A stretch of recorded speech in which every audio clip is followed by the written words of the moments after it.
Newborn health से related एक और प्रोग्राम की बात करें तो IMNCI वेरी इंपॉर्टेंट 2 नंबर का 5 नंबर का शॉर्ट नोट्स इसके ऊपर आ सकता है, ठीक। प्लस प्रैक्टिकल में केस डिस्कशन पे प्रैक्टिकल में आता है जो 10 नंबर का आता है। तो इसमें अपन जब कवर करेंगे तो केस डिस्कशन हर किसी कंडीशन का एक केस डिस्कस करेंगे कि अब केस डिस्कशन में अपन को प्रॉब्लम को कैसे आइडेंटिफाई करते हैं। IMNCI की बात करें तो आप फुल फॉर्म देखें, integrated management of the neonatal and childhood illness, ठीक है। N means neonatal, C means childhood और आई मीन्स इलनेस। उसकी इलनेस को, चाइल्ड और न्यूनेटल इलनेस को हमको आइडेंटिफाई करना है इंटीग्रेशन के बेसिस पे, ठीक है। तो मल्टीपल कंडीशन एक साथ प्रेजेंट होती है, उसको एक साथ आइडेंटिफाई करना है, ठीक है। तो अपने इसमें क्या क्या कवर करने वाले हैं, IMCI, ठीक है। और फिर IMCI से IMNCI कैसे कन्वर्ट हुआ, उसके लिए क्या चेंजेस हुए। फिर IMNCI के अंदर केस मैनेजमेंट है for the sick young infant up to 2 month of age, ठीक है। तो अपन इसमें बात करेंगे कि IMNCI के अंडर में अपन देखें तो 0 से लेके 5 साल के बच्चों को कवर किया जाता है। इसको 2 पार्ट में डिवाइड किया जाता है, एक 0 से लेके 2 मंथ तक के बच्चों के लिए अलग फ्लो चार्ट है, ठीक है ना, वो अपन को पता होना चाहिए। फिर 2 मंथ से लेके 5 ईयर तक के बच्चों के लिए अलग से फ्लो चार्ट है और उसके लिए फ्लो चार्ट है वो डिफरेंट है और उसमें क्या क्या कवर करेंगे वो अपन देखेंगे। तो सबसे पहले अपन बात करें sick young infant up to 2 month of age, इसमें अपन क्या क्या कवर करेंगे, PSBI possible serious bacterial infection, jaundice, diarrhoea, feeding problem, very low weight baby है उसको कैसे क्लासीफाई करेंगे, इम्यूनाइजेशन स्टेटस और डेवलपमेंट सपोर्टिंग प्रैक्टिसेस। तो इसके अंदर में ये सब असेस करेंगे अपन, ठीक है। 2 महीने से छोटे बच्चे में और 2 महीने से 5 साल के बच्चे में अपन क्या असेस करेंगे, सबसे पहले जनरल डेंजर साइन ये कितने होते हैं और कैसे इसको आइडेंटिफाई करते हैं। फिर ब्रीदिंग डिफिकल्टी को कैसे आइडेंटिफाई करते हैं, डायरिया, फीवर और ईयर प्रॉब्लम, ये सब इसमें कवर करेंगे। और लास्ट में केस डिस्कशन करेंगे हर किसी कंडीशन का। तो इसमें अपन डिफरेंस देखेंगे IMCI और IMNCI में डिफरेंस देखेंगे। तो IMCI वो WHO द्वारा डेवलप किया गया, ठीक है ना, किया गया था with collaboration UNICEF and many others agency. इसमें क्यूरेटिव केयर प्रोवाइड की जाती है, न्यूट्रिशनल स्टेटस को एड्रेस किया जाता है, इम्यूनाइजेशन स्टेटस देखा जाता है, plus other important element of disease like prevention, health promotion, ये IMCI में इंक्लूड किया गया था। इसमें न्यू नेटल केयर को इंक्लूड नहीं किया गया था और इसी कॉन्सेप्ट को इंडिया ने अडॉप्ट किया, ठीक है। तो उसका क्या नाम रख दिया, IMNCI, जिसके अंडर में न्यू नेटल केयर को इंक्लूड किया गया था 0 to 7 डेज के टाइम पे जो केयर प्रोवाइड की जाती है उसको क्या बोलते हैं, न्यू नेटल केयर, जिसको इंक्लूड किया गया था। प्लस चाइल्डहुड इलनेस है वो पहले से ही प्रेजेंट थी IMCI में, वो तो है ही, और उसके साथ में न्यू नेटल केयर को ऐड कर दिया गया। तो कौन सा, इंडियन अडेप्टेशन IMNCI का फॉर्मुलेशन हो गया। फिर अपन देखें कि rational for a integrated evidence based syndromic approach to the case management, ठीक है। इंटीग्रेटेड अप्रोच क्या होती है, इसमें क्या कि चिल्ड्रन में है, ठीक है, उसको मल्टीपल उसमें साइन और सिम्टम प्रेजेंट है, ठीक है, किसी भी डिजीज के जो ओवरलैप हो रहे हैं, ठीक है, लाइक डायरिया की साइन और सिम्टम प्रेजेंट है, एक्यूट रेस्पिरेटरी, मलेरिया, मीजल्स, माल न्यूट्रिशन, ईयर पेन, ठीक है। तो ये सब डिजीज है जो IMNCI में कवर किए जाते हैं। इसको अपन याद कैसे कर सकते हैं, मैड ट्रिक से याद कर सकते हैं, न्यूमोनिक से M 3 बार यूज करना है, मलेरिया हो गया, माल न्यूट्रिशन, मीजल्स, ए से क्या हो गया, एक्यूट रेस्पिरेटरी इन्फेक्शन, डी से क्या हो गया, डायरिया, और ई से ईयर पेन। तो मल्टीपल कंडीशन है। जैसे अपन देखें कि IMNCI वैसे यूज़ कहाँ पे किया जाता है, पेरिफेरी में यूज़ किया जाता है, periphery worker sub centre, primary health centre पे, जहाँ पे कंफर्म डायग्नोसिस करना मुश्किल होता है। तो वहाँ साइन और सिम्टम के बेसिस पे डायग्नोसिस फॉर्मुलेट किया जाता है, उसी बेसिस पे ट्रीटमेंट प्रोवाइड किया जाता है। तो मल्टीपल डिजीज के मल्टीपल साइन और सिम्टम प्रेजेंट है तो उनको डिफ्रेंशिएट करना मुश्किल होता है, ओवरलैपिंग हो जाती है। उस कंडीशन में अपन क्या करते हैं, ठीक है, कि इंटीग्रेटेड अप्रोच यूज करते हैं, क्योंकि सिम्टम ओवरलैप होने के कारण सिंगल डायग्नोसिस है वो पॉसिबल नहीं होता है और ट्रीटमेंट है वो कॉम्प्लिकेटेड हो जाता है। इसलिए अपन क्या करते हैं, मल्टीपल डायग्नोसिस फॉर्मुलेट करते हैं, मल्टीपल कंडीशन को अपन ट्रीट करते हैं, ठीक। इसीलिए IMNCI के अंडर में इंटीग्रेटेड अप्रोच है वो नेसेसरी है। और अपन IMNCI में अपन केस मैनेजमेंट का प्रोसेस क्या रहेगा कि इसको अपने 2 पार्ट में डिवाइड कर दिया है, ठीक है। एक young sick infant age up to the 2 month और एक sick children age 2 month to up to 5 year, 0 to 5 year age group इसमें इंक्लूड किया जाता है, जिसमें अपन 0 to 2 month, 2 month to 5 year 2 part में डिवाइड करके इसको मैनेज करेंगे। दोनों के लिए कंडीशन के लिए फ्लो चार्ट है वो डिफरेंट टाइप का फ्लो चार्ट है। और इस गाइडलाइन में कौन कौन सी कंडीशन है जिसको मैनेज नहीं किया जाता है, एक तो management of trauma, very important point, ये अपने को बताना चाहिए, ठीक है। और other acute emergency condition like accident हो गया, इंजरीज हो गई, इस कंडीशन को इसमें इंक्लूड नहीं किया जाता है। Plus care at the birth के टाइम पे जो केयर प्रोवाइड की जाती है उसको भी इसमें IMNCI के अंडर में कवर नहीं किया जाता। तो ये अपन को पॉइंट होना चाहिए, पता होना चाहिए कि कौन सी कंडीशन है जिसको IMNCI के अंडर में डिस्क्राइब नहीं किया गया है। अपन ने IMNCI केस मैनेजमेंट को एज के बेसिस से 2 पार्ट में डिवाइड किया था। 0 to 2 मंथ के जो यंग इन्फेंट है वो, और सेकंड क्या था पार्ट, 2 मंथ टू 5 ईयर तक जो भी सिक चाइल्ड है उसकी, ये अपने कवर कर दिया है 0 to 2 मंथ वाला। और नेक्स्ट अपन क्या कवर करेंगे, 2 मंथ टू 5 ईयर के जो भी सिक चाइल्ड है उनको अपन, उनका फ्लो चार्ट कैसे रहेगा, उनको अपन कैसे क्लासीफाई करेंगे और आइडेंटिफाई कैसे करेंगे। तो सबसे पहले अपन फ्लो चार्ट देखें, सबसे इंपॉर्टेंट फ्लो चार्ट है, ठीक है ना। इसमें अपन को सीक्वेंस पता रहती है और कौन सा अपन को साइन है जो अपन को आइडेंटिफाई करना है। तो अपन इसमें देखें तो सबसे पहले अपन को आइडेंटिफाई के डेंजर साइन के बारे में देखना है, ठीक है। तो डेंजर साइन कितने होते हैं, टोटल 4 होते हैं। इसको याद रखने का तरीका क्या है, सबसे बेस्ट तरीका है कि 2 अपन को माउथ से रिलेटेड है, 2 ब्रेन से रिलेटेड है। माउथ से रिलेटेड कौन से 2 साइन हो गए, नॉट एबल टू फीड और ड्रिंक, फर्स्ट ये हो गया।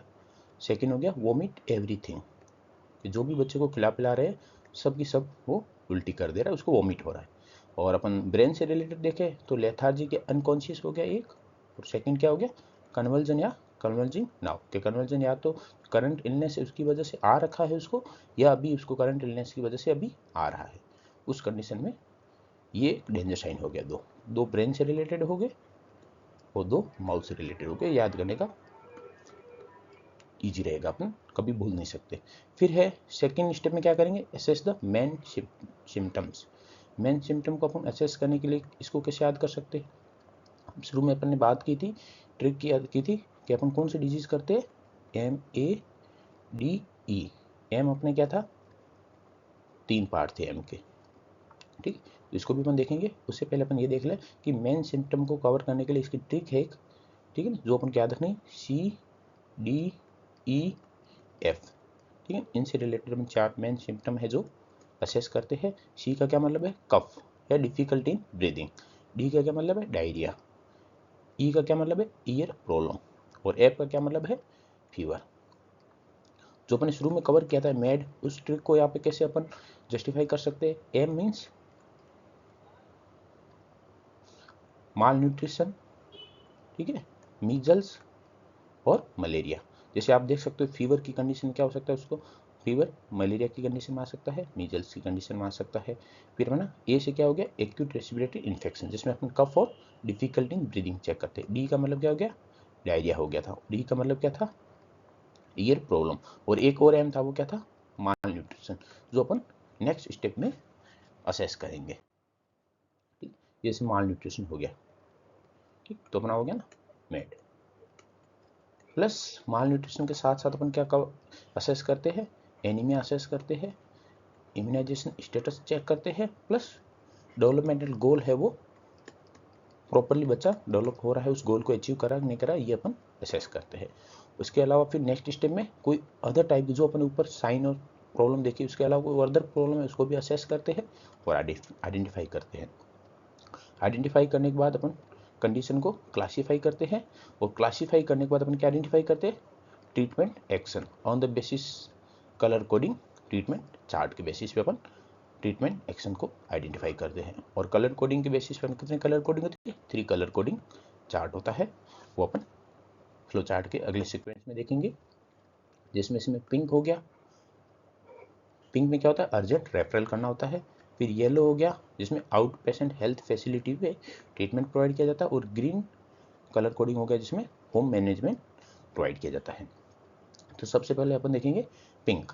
पिंक में क्या होगा, ठीक है ना, आउट पेशेंट हेल्थ फैसिलिटी में क्या होगा कि उसको पेरेंट को एडवाइस दिया जाएगा और चाइल्ड को रेफर किया जाएगा, और रेफर करने से पहले प्री रेफरल ट्रीटमेंट प्रोवाइड किया जाएगा।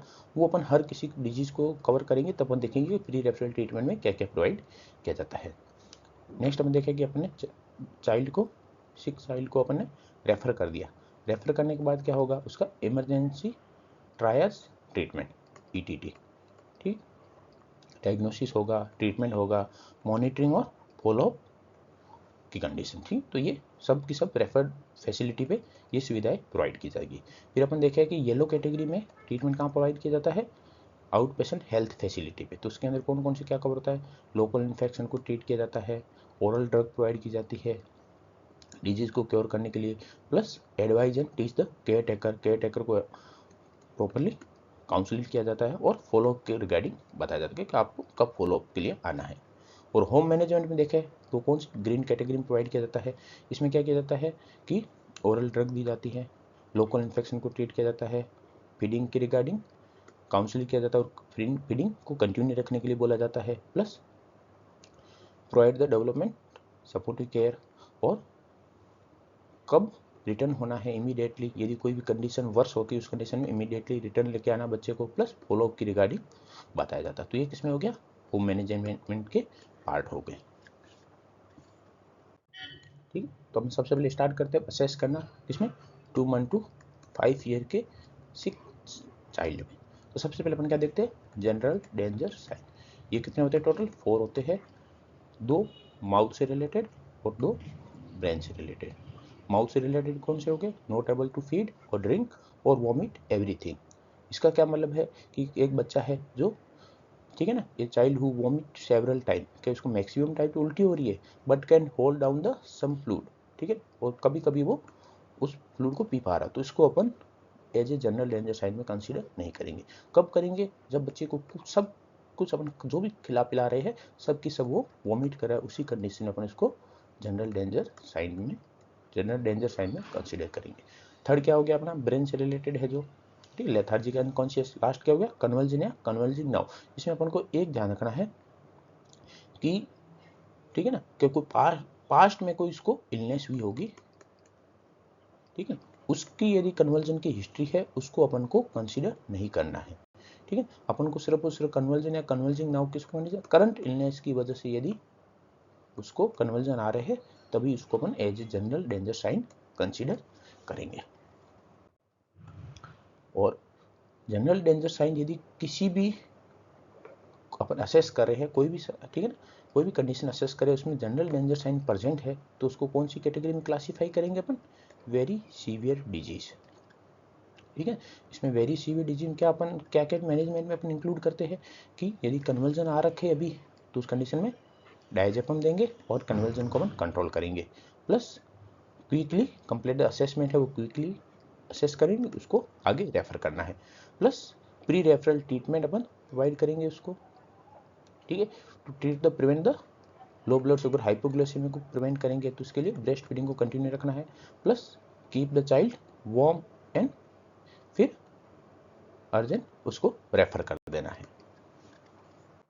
डेंजर साइन हो गया। अब नेक्स्ट क्या अपना मेन सिम्टम। तो मेन सिम्टम की ट्रीट क्या थी, CDEF। C मीन्स कफ या difficulty in breathing, D means diarrhoea, E means year problem और F मीन्स फीवर।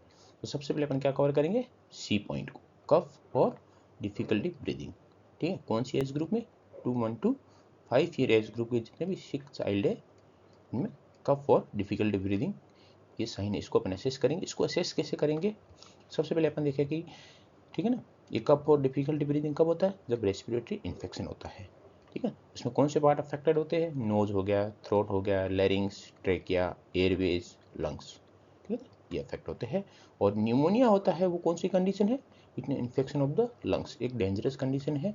और इसके लिए कौन सा ऑर्गेनिज्म मोस्ट कॉमनली रेस्पॉन्सिबल होते हैं? कौन सी एज ग्रुप में? 2 month to 5 year age group में मोस्ट कॉमन ऑर्गेनिज्म कौन से रेस्पॉन्सिबल होते हैं न्यूमोनिया के लिए?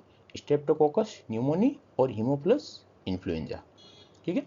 तो दो बैक्टीरिया है, ये रेस्पॉन्सिबल होते हैं, ठीक है ना, यंग सिक चाइल्ड में न्यूमोनिया के लिए। नेक्स्ट अपन देखें क्लिनिकल असेसमेंट, किसको अपन क्लिनिकली कैसे असेस करेंगे, ठीक है। तो कफ और डिफिकल्टी ऑफ ब्रीदिंग को असेस करने के लिए अपन 5 क्लिनिकल साइन देखते हैं। कौन कौन से? फास्ट ब्रीदिंग, चेस्ट इनड्रोविंग, स्ट्राइडर, वीज और ऑक्सीजन सैचुरेशन। वेरी इंपॉर्टेंट कि अपन को बच्चे में यदि, ठीक है, कफ और डिफिकल्टी ब्रीदिंग करे तो कौन कौन से उस क्लिनिकल असेसमेंट के लिए अपन 5 साइन देखते हैं, अपन को पता होने चाहिए। और कौन सी, किसका क्या मीनिंग है, कौन सा इंस्पिरेशन या एक्सपीरेशन में प्रेजेंट होता है, वो अपन नेक्स्ट स्लाइड में कवर करेंगे। जैसे अपन देखें फास्ट ब्रीदिंग, ये क्या इंडिकेट करती है? Early sign of the pneumonia, ठीक है। चेस्ट इनड्रोविंग, इसके रिगार्डिंग अपन बात बता दें कि चेस्ट इनड्रोविंग है, ठीक है ना, जो ओल्ड क्लासिफिकेशन है उसके अंदर इसको किसके अंदर कंसीडर किया जाता था? सीवियर न्यूमोनिया के अंदर कंसीडर किया जाता था। और भी जो न्यू क्लासिफिकेशन है उसमें चेस्ट इनड्रोविंग को न्यूमोनिया की क्लासिफिकेशन के अंडर में कंसीडर किया जाता है। तो ये अपन को पता होना चाहिए, इसमें कोई कंफ्यूजन नहीं होना चाहिए। चेस्ट इनड्रोविंग न्यूमोनिया को इंडिकेट करती। स्ट्राइडर है, स्ट्राइडर का मीनिंग क्या होता है? कि अपर एयरवे में ऑब्स्ट्रक्शन है, कोई स्वेलिंग वगैरह होगी ये हो, या कुछ ऑब्स्ट्रक्शन हो गया, इस कंडीशन कारण स्ट्राइडर होता है। वीज क्या होता है? एयरवे नैरोइंग, एयरवे है उनकी जो साइज है, ठीक है ना, वो नैरो हो गई है। और ऑक्सीजन सैचुरेशन एक तरह से सीवीटी इंडिकेटर की तरह काम करता है। तो अपन को पता होना चाहिए कि जो अपने 5 साइन देखे हैं क्लासिकल साइन जो कफ और डिफिकल्टी ब्रीदिंग में प्रेजेंट होते हैं, इसका मीनिंग क्या होता है और कब प्रेजेंट होते हैं, ठीक है। तो अपन अलग अलग देखेंगे। अपन देखा था फास्ट ब्रीदिंग क्या इंडिकेट करती है? अर्ली साइन ऑफ न्यूमोनिया को इंडिकेट करती है। ये मोस्ट सेंसिटिव साइन है टू आइडेंटिफाई द न्यूमोनिया। कब काउंट करते हैं? जब चाइल्ड है वो काम होना चाहिए। और इसकी कट ऑफ वैल्यू क्या है, ठीक है। तो इसकी 3 एज के बेसिस पे 3 पार्ट में डिवाइड किया गया है। एक तो अपन देखा था 0 to 2 मंथ एज ग्रुप के लिए कट ऑफ क्या था? 60 या more than 60 breath per minute. और जैसे जैसे एज बढ़ती जाती है कट ऑफ वैल्यू डिक्रीज होती जाती है। जैसे हम बात करें 0 to 2 मंथ की, तो कट ऑफ क्राइटेरिया क्या हो गया? 60 या more than 60। 2 month to 12 month की बात करें तो कट ऑफ क्राइटेरिया 50 या मोर देन 50। और 12 मंथ टू 5 ईयर की बात करें तो 40 या मोर देन 40 है वो अपन, ठीक है ना। इसको यदि ये कट ऑफ क्राइटेरिया प्रेजेंट है तो उसको अपन क्या कंसीडर करेंगे? फास्ट ब्रीदिंग प्रेजेंट है बच्चे में। फिर अपन देखते हैं चेस्ट इनड्रोविंग और स्ट्राइडर। ये अपन को पता होना चाहिए अपन कब मेजर करते हैं? दोनों कंडीशन इंस्पिरेशन के टाइम मेजर करते हैं।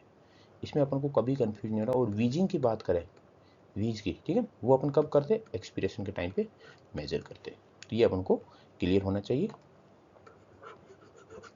नेक्स्ट अपन बात करें कि चेस्ट इनड्रोविंग क्या होता है, कि inward movement of the lower chest wall during the inspiration. Normal क्या होता है कि अपन जब भी इंस्पिरेशन करते हैं तो अपना चेस्ट वॉल और एब्डोमेन है उसकी मूवमेंट क्या होती है? आउटवर्ड मूवमेंट होती है। पर यदि चेस्ट इनड्रोविंग की कंडीशन प्रेजेंट है उस टाइम इंस्पिरेशन के टाइम पे लोअर चेस्ट वॉल, ये पॉइंट बताना चाहिए, उसकी मूवमेंट क्या होती है? इनवर्ड मूवमेंट होती है। पर इसके लिए एक क्राइटेरिया फुलफिल साथ में ना कि कंटिन्यूसली प्रेजेंट होना चाहिए। टेम्परेरी इनड्रोविंग जो अपन देखें, जैसे बच्चा रो रहा है क्राइंग की कंडीशन में, फीडिंग की कंडीशन में या ब्लॉक नोज की कंडीशन में, ये टेम्परेरी इनड्रोविंग है। इसको अपन चेस्ट इनड्रोविंग कंसीडर नहीं करेंगे और ये सिग्निफिकेंट भी नहीं मानेंगे इसको। तो ये कंटिन्यूसली प्रेजेंट होना चाहिए inward movement of the lower chest wall during the inspiration, तभी अपन उसको क्या कंसीडर करेंगे कि उसको चेस्ट इनड्रोविंग प्रेजेंट है। फिर अपन स्ट्राइडर की बात करें तो harsh noise during the breathing, inspiration के टाइम पे हार्श नॉइज प्रेजेंट है तो उसको अपन क्या बोलेंगे? स्ट्राइडर। इसके लिए क्या होता है? अपन ने देखा था कि स्ट्राइडर कब आता है? जब अपर एयरवे ऑब्स्ट्रक्शन की कंडीशन में प्रेजेंट होता है। तो अपर एयरवे की बात करें तो लैरिंग्स हो गया, ट्रेकिया हो गया, एपिग्लोटिस हो गया, किसी भी पार्ट में स्वेलिंग हो गया, ऑब्स्ट्रक्शन हो गया है, उस कंडीशन में स्ट्राइडर प्रेजेंट होगा। और स्ट्राइडर क्राउड की कंडीशन में प्रेजेंट होता है, ठीक है। और स्ट्राइडर कब मेजर करते हैं, ठीक है, जब बच्चा शांत है उस टाइम अपन यदि हेड आउट करते हैं तो क्या इंडिकेट करता है, सीवियर एयरवे ऑब्स्ट्रक्शन को इंडिकेट करता है।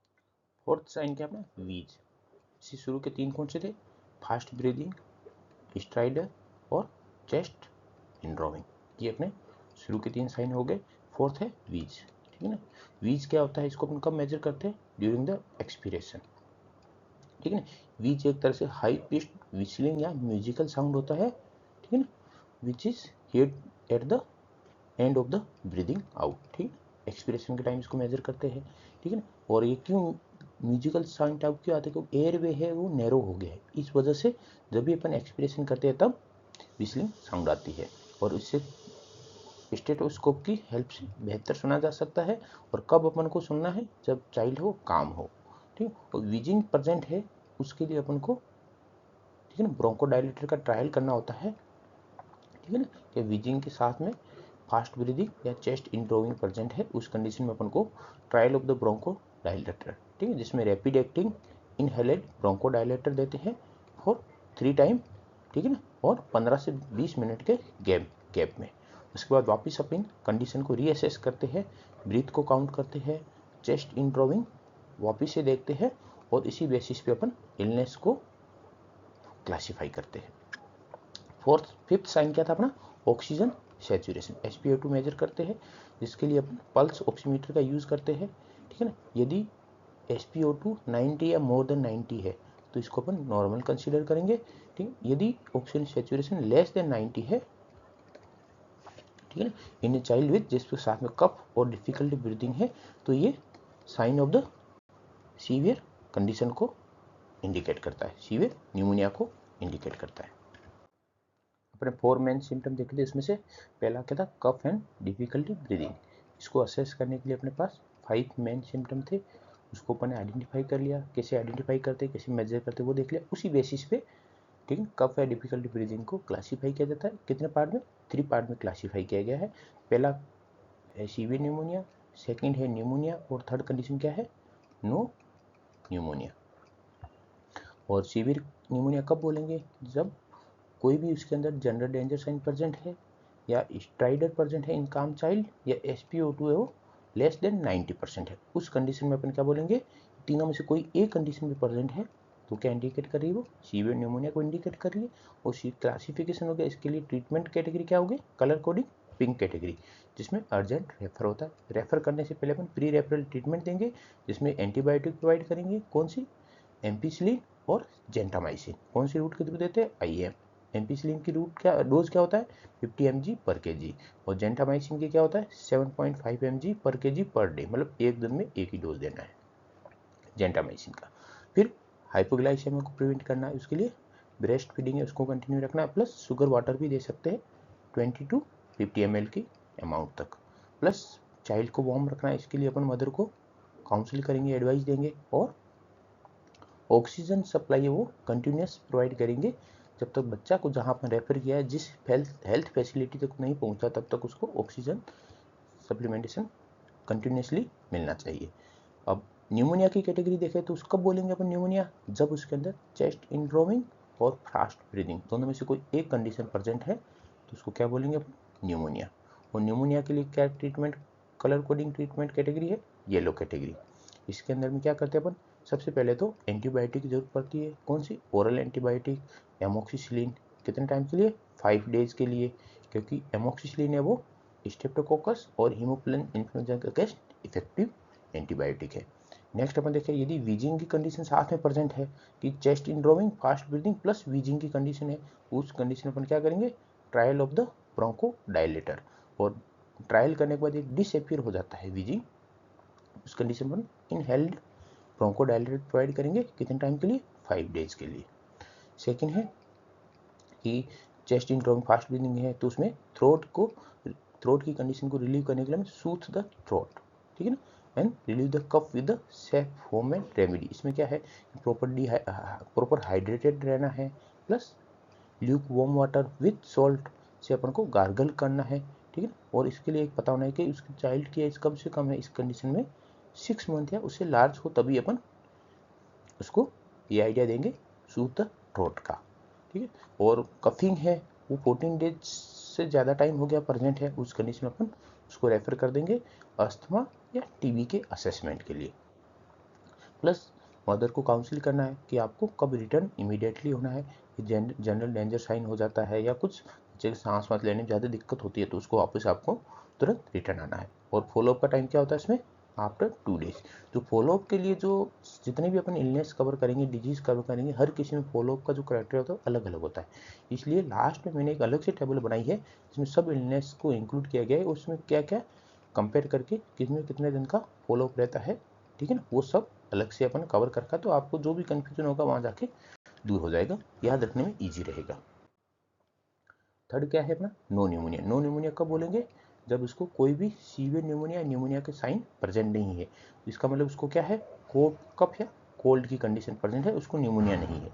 और इसके लिए कलर कोडिंग ट्रीटमेंट क्या है, ग्रीन कैटेगरी है, जिसमें क्या करेंगे अपन कि यदि इसको मान लो वीजिंग प्रेजेंट है, उस कंडीशन में अपन रैपिडली एक्टिंग ब्रोंकोडायलेटर देंगे। यदि उससे डिसअपीयर हो जाती है तो उसको नेक्स्ट 5 डेज के लिए इनहेलेड ब्रोंकोडायलेटर प्रोवाइड करेंगे, plus soothe the throat and release the cough with the safe home remedy, ठीक है, जिसमें हाइड्रेशन प्रॉपर रखना है और ल्यूक बॉटम के साथ सॉल्ट डाल के गार्गल करने हैं। उसके लिए चाइल्ड की एज है वो 6 मंथ या उससे ज़्यादा होनी चाहिए। और ये कफिंग यदि मोर देन 14 डेज से प्रेजेंट है तो टीबी या अस्थमा के असेसमेंट के लिए रेफर करेंगे। और मदर को अपन को काउंसलिंग करना है कि आपको रिटर्न इमीडिएटली होना है और फॉलोअप है, ठीक है ना, वो 5 डेज के बाद आपको वापस फॉलोअप दिखाने के लिए आना है यदि बच्चे में इम्प्रूवमेंट नहीं होता है। तो ये ग्रीन कैटेगरी के पॉइंट हो गए जो ट्रीटमेंट में इंक्लूड करते हैं। कौन सी कंडीशन के लिए, नो न्यूमोनिया की कंडीशन के लिए, ठीक है ना।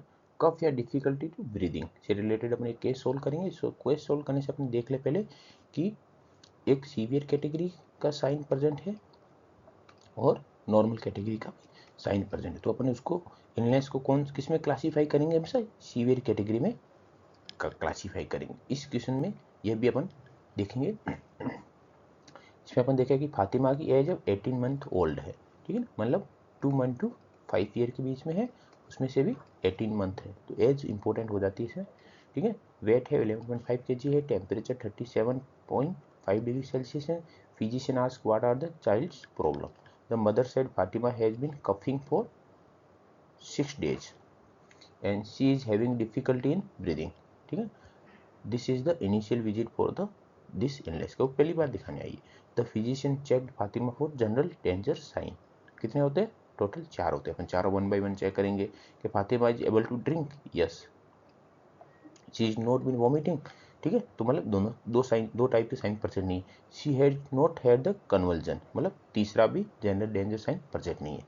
Then the physician asked does the Fatima seem unusually sleepy, अपने क्या पता लगा रहे हम, लेथार्जी या अनकॉन्शियसनेस को पता लगा रहे। Mother said yes, then the physician clapped his hand, he asked the mother to shake the child. Fatima open her eye but did not look around. The physician talked to Fatima but she did not watch his face. She started blankly and appeared not to notice what was going on around her.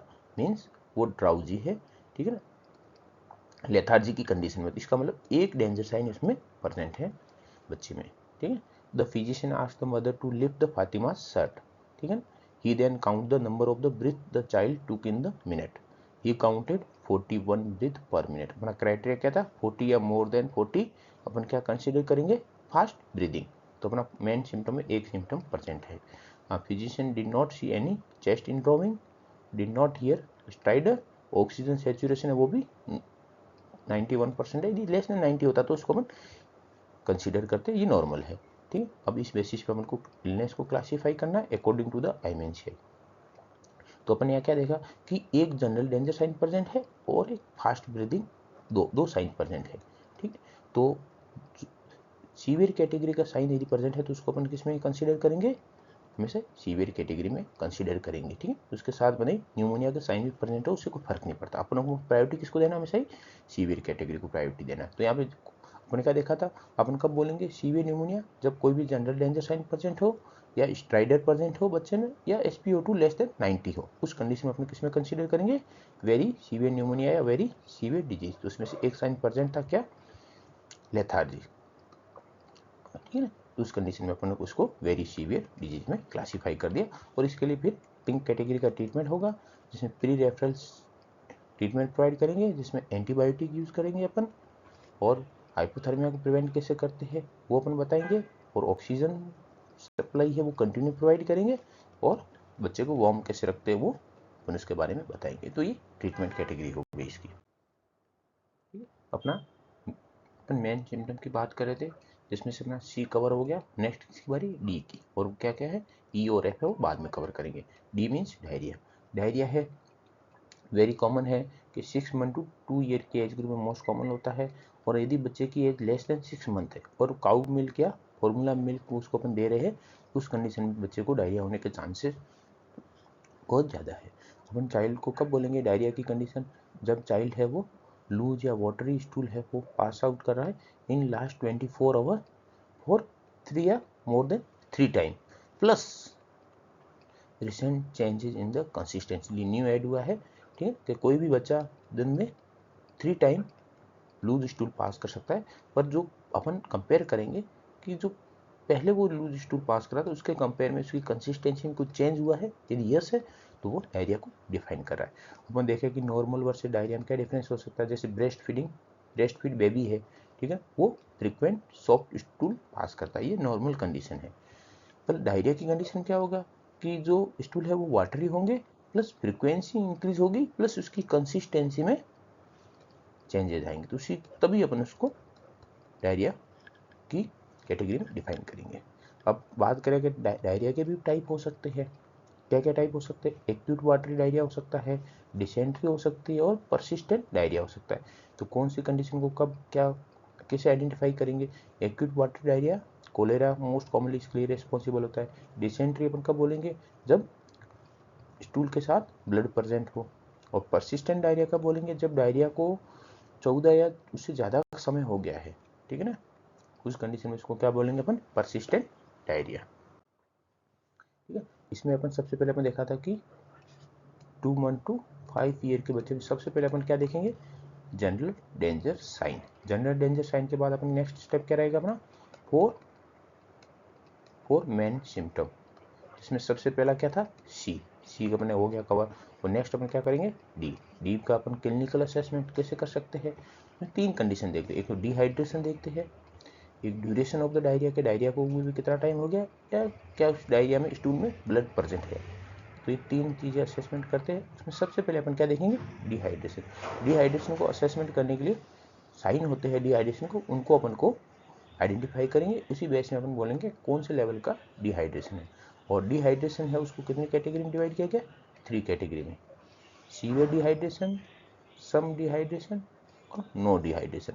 इस चीज़ का अपन को पूरा पता होना चाहिए कि mild moderate severe नहीं बोलते हैं उसको, सीवियर सम और नो डिहाइड्रेशन 3 पार्ट में डिवाइड किया गया है डिहाइड्रेशन को। तो डिहाइड्रेशन को 3 पार्ट में डिवाइड किया गया, सीवियर सम और नो। सीवियर कब बोलेंगे, जब फ्लूइड डेफिशिएंट है वो greater than 10% of their body weight, तो उसको अपन क्या बोलेंगे, ग्रेटर देन 10 यदि परसेंट जो बॉडी वेट है उतना फ्लूइड लॉस हो रखा है तो सीवियर, और 5 to 10% फ्लूइड डेफिशिएंट हो रखा है, ठीक है ना, बॉडी वेट का, तो सम, और लेस देन 5% फ्लूइड डेफिशिएंट हो रखा है बॉडी वेट परसेंटेज का, ठीक है, बॉडी वेट का, तो उस कंडीशन को अपन क्या बोलेंगे, नो डिहाइड्रेशन। इसके लिए अपन क्लासीफाई करने के लिए अपन साइन देखते हैं डिहाइड्रेशन के लिए, मोस्ट कॉमनली 4 साइन देखते हैं। पहला जनरल कंडीशन, सेकंड आई देखते हैं, थर्ड अपन थर्स्ट देखते हैं, fourth skin pinch test, skin turgor test हो गया है। जनरल कंडीशन में यदि बच्चा लेथार्जिक या अनकॉन्शियस है तो उसको हम कौन सी कैटेगरी में करेंगे, सीवियर डिहाइड्रेशन। रेस्टलेस या इरिटेबल है तो सम डिहाइड्रेशन, और वेल और अलर्ट है तो नो डिहाइड्रेशन की कैटेगरी में क्लासीफाई करेंगे। आई को देखेंगे, ठीक है, आई है वो वेरी संकन आई है। Sunken I means black dark circle हो गया आंख के चारों तरफ, प्लस होलो लुक हो गया है, उसको अपन क्या बोलते हैं, संकन आई। तो वेरी संकन और ड्राई आई दिख रहा है तो सीवियर डिहाइड्रेशन, ओनली संकन आई दिख रही है तो सम डिहाइड्रेशन, और नॉर्मल आई है तो नो डिहाइड्रेशन। फिर अपन थर्स्ट देखेंगे कि ability to drink, unability to drink और ड्रिंक पुअरली, तो कौन सी, ड्रिंक पुअरली भी सीवियर डिहाइड्रेशन में आता है। फिर ड्रिंक एगरली और थर्स्टी, सम डिहाइड्रेशन, और नॉर्मल ड्रिंक कर रहा है तो उस कंडीशन को नो डिहाइड्रेशन की कैटेगरी में डिवाइड करेंगे। लास्ट क्या होगा, स्किन पिंच टेस्ट। ठीक है, यदि जो अपने स्किन पिंच टेस्ट है, skin go back very slowly, ठीक है, कितना समय लग रहा है, मोर देन 2 सेकेंड, तो severe dehydration. Go back slowly 1 to 2 second का समय लग रहा है तो सम डिहाइड्रेशन। और इमीडिएट रिटर्न हो रही है तो उस कंडीशन को अपन क्या बोलेंगे, नो डिहाइड्रेशन। इसी बेसिस पे अपन ने, ठीक है, इस 4 साइन के बेसिस पे अपन ने एरिया को 3 पार्ट में डिवाइड किया है। नेक्स्ट है एक स्पेशल केस के एक्सेप्शन तो हर चीज़ का होता ही है, तो यहाँ भी अपन को पता होना चाहिए माल न्यूट्रिशन की कंडीशन है, ठीक है ना, तो फाल्स स्लो रिटर्न अपन को मिल सकता है। कैसे, स्किन में go back slowly even if the child is not dehydrated. क्या डिहाइड्रेशन बच्चे में प्रेजेंट नहीं है, इसका मतलब जो स्किन है वो वापस नॉर्मल हो जाएगी, कितनी इमीडिएटली होनी चाहिए, पर वो स्लोली बैक जाती है। क्यों, क्योंकि यदि बच्चे को माल न्यूट्रिशन के साथ में कंडीशन प्रेजेंट है, उस कंडीशन में अपन को इस टेस्ट के थ्रू फाल्स पॉजिटिव रिजल्ट मिल सकता है। नेक्स्ट अपन एक देखें कि ओबेसिटी या एडिमा की कंडीशन देखें, ठीक है ना, बच्चा यदि डिहाइड्रेटेड है फिर भी स्किन गो बैक इमीडिएटली, ठीक है ना, तो ये अपन को दो, ये भी एक तरह से फाल्स नॉर्मल रिजल्ट अपन को मिल सकता है। ओबेसिटी या एडिमा की कंडीशन में यदि अपन स्किन पिंच टेस्ट करते हैं डिहाइड्रेशन को आइडेंटिफाई करने के लिए, तो अपन को फाल्स रिजल्ट मिल सकता है। अपन डिहाइड्रेशन का असेसमेंट कर लिया, फिर अपन नेक्स्ट क्या अपन उनसे पूछेंगे कि ड्यूरेशन ऑफ डायरिया कितना हुआ है। यदि 14 या मोर देन 14 डेज हो गया तो उसको अपन क्या कंसीडर करेंगे, परसिस्टेंट डायरिया। और यदि क्या स्टूल में कभी ब्लड प्रेजेंट था, बोलेंगे हाँ, तो उसको अपन डिसेंट्री बोलेंगे। अब अपन डिहाइड्रेशन को क्लासीफाई करेंगे, ठीक है ना, तो 3 पार्ट में क्लासीफाई किया जाता है, सीवियर डिहाइड्रेशन, सम डिहाइड्रेशन और नो डिहाइड्रेशन। पर अपन को डिहाइड्रेशन में एक बात में से इसमें कभी अपन रेफर नहीं करते, ठीक है, ओपीडी बेसिस पे उसको ट्रीटमेंट स्टार्ट कर दिया जाता है। कौन सा प्लान फॉलो किया जाता है, WHO का प्लान A, B और C फॉलो किया जाता है, ये अपन आगे देखेंगे, ठीक है। तो अपन सीवियर डिहाइड्रेशन कब बोलेंगे, जब जितने अपन टोटल 4 डिहाइड्रेशन के साइन देखे थे उसमें कोई भी 2 प्रेजेंट है। 4 कौन से थे, लेथार्जिक हो गया, संकनाई हो गया, नॉट एबल टू ड्रिंक और skin pinch goes back very slowly. इन चारों में से कोई भी 2 परसेंट है तो उसको अपन कौन सी कैटेगरी में डिवाइड करेंगे, सीवियर डिहाइड्रेशन। एक भी नहीं चलेगा, 2 होने चाहिए।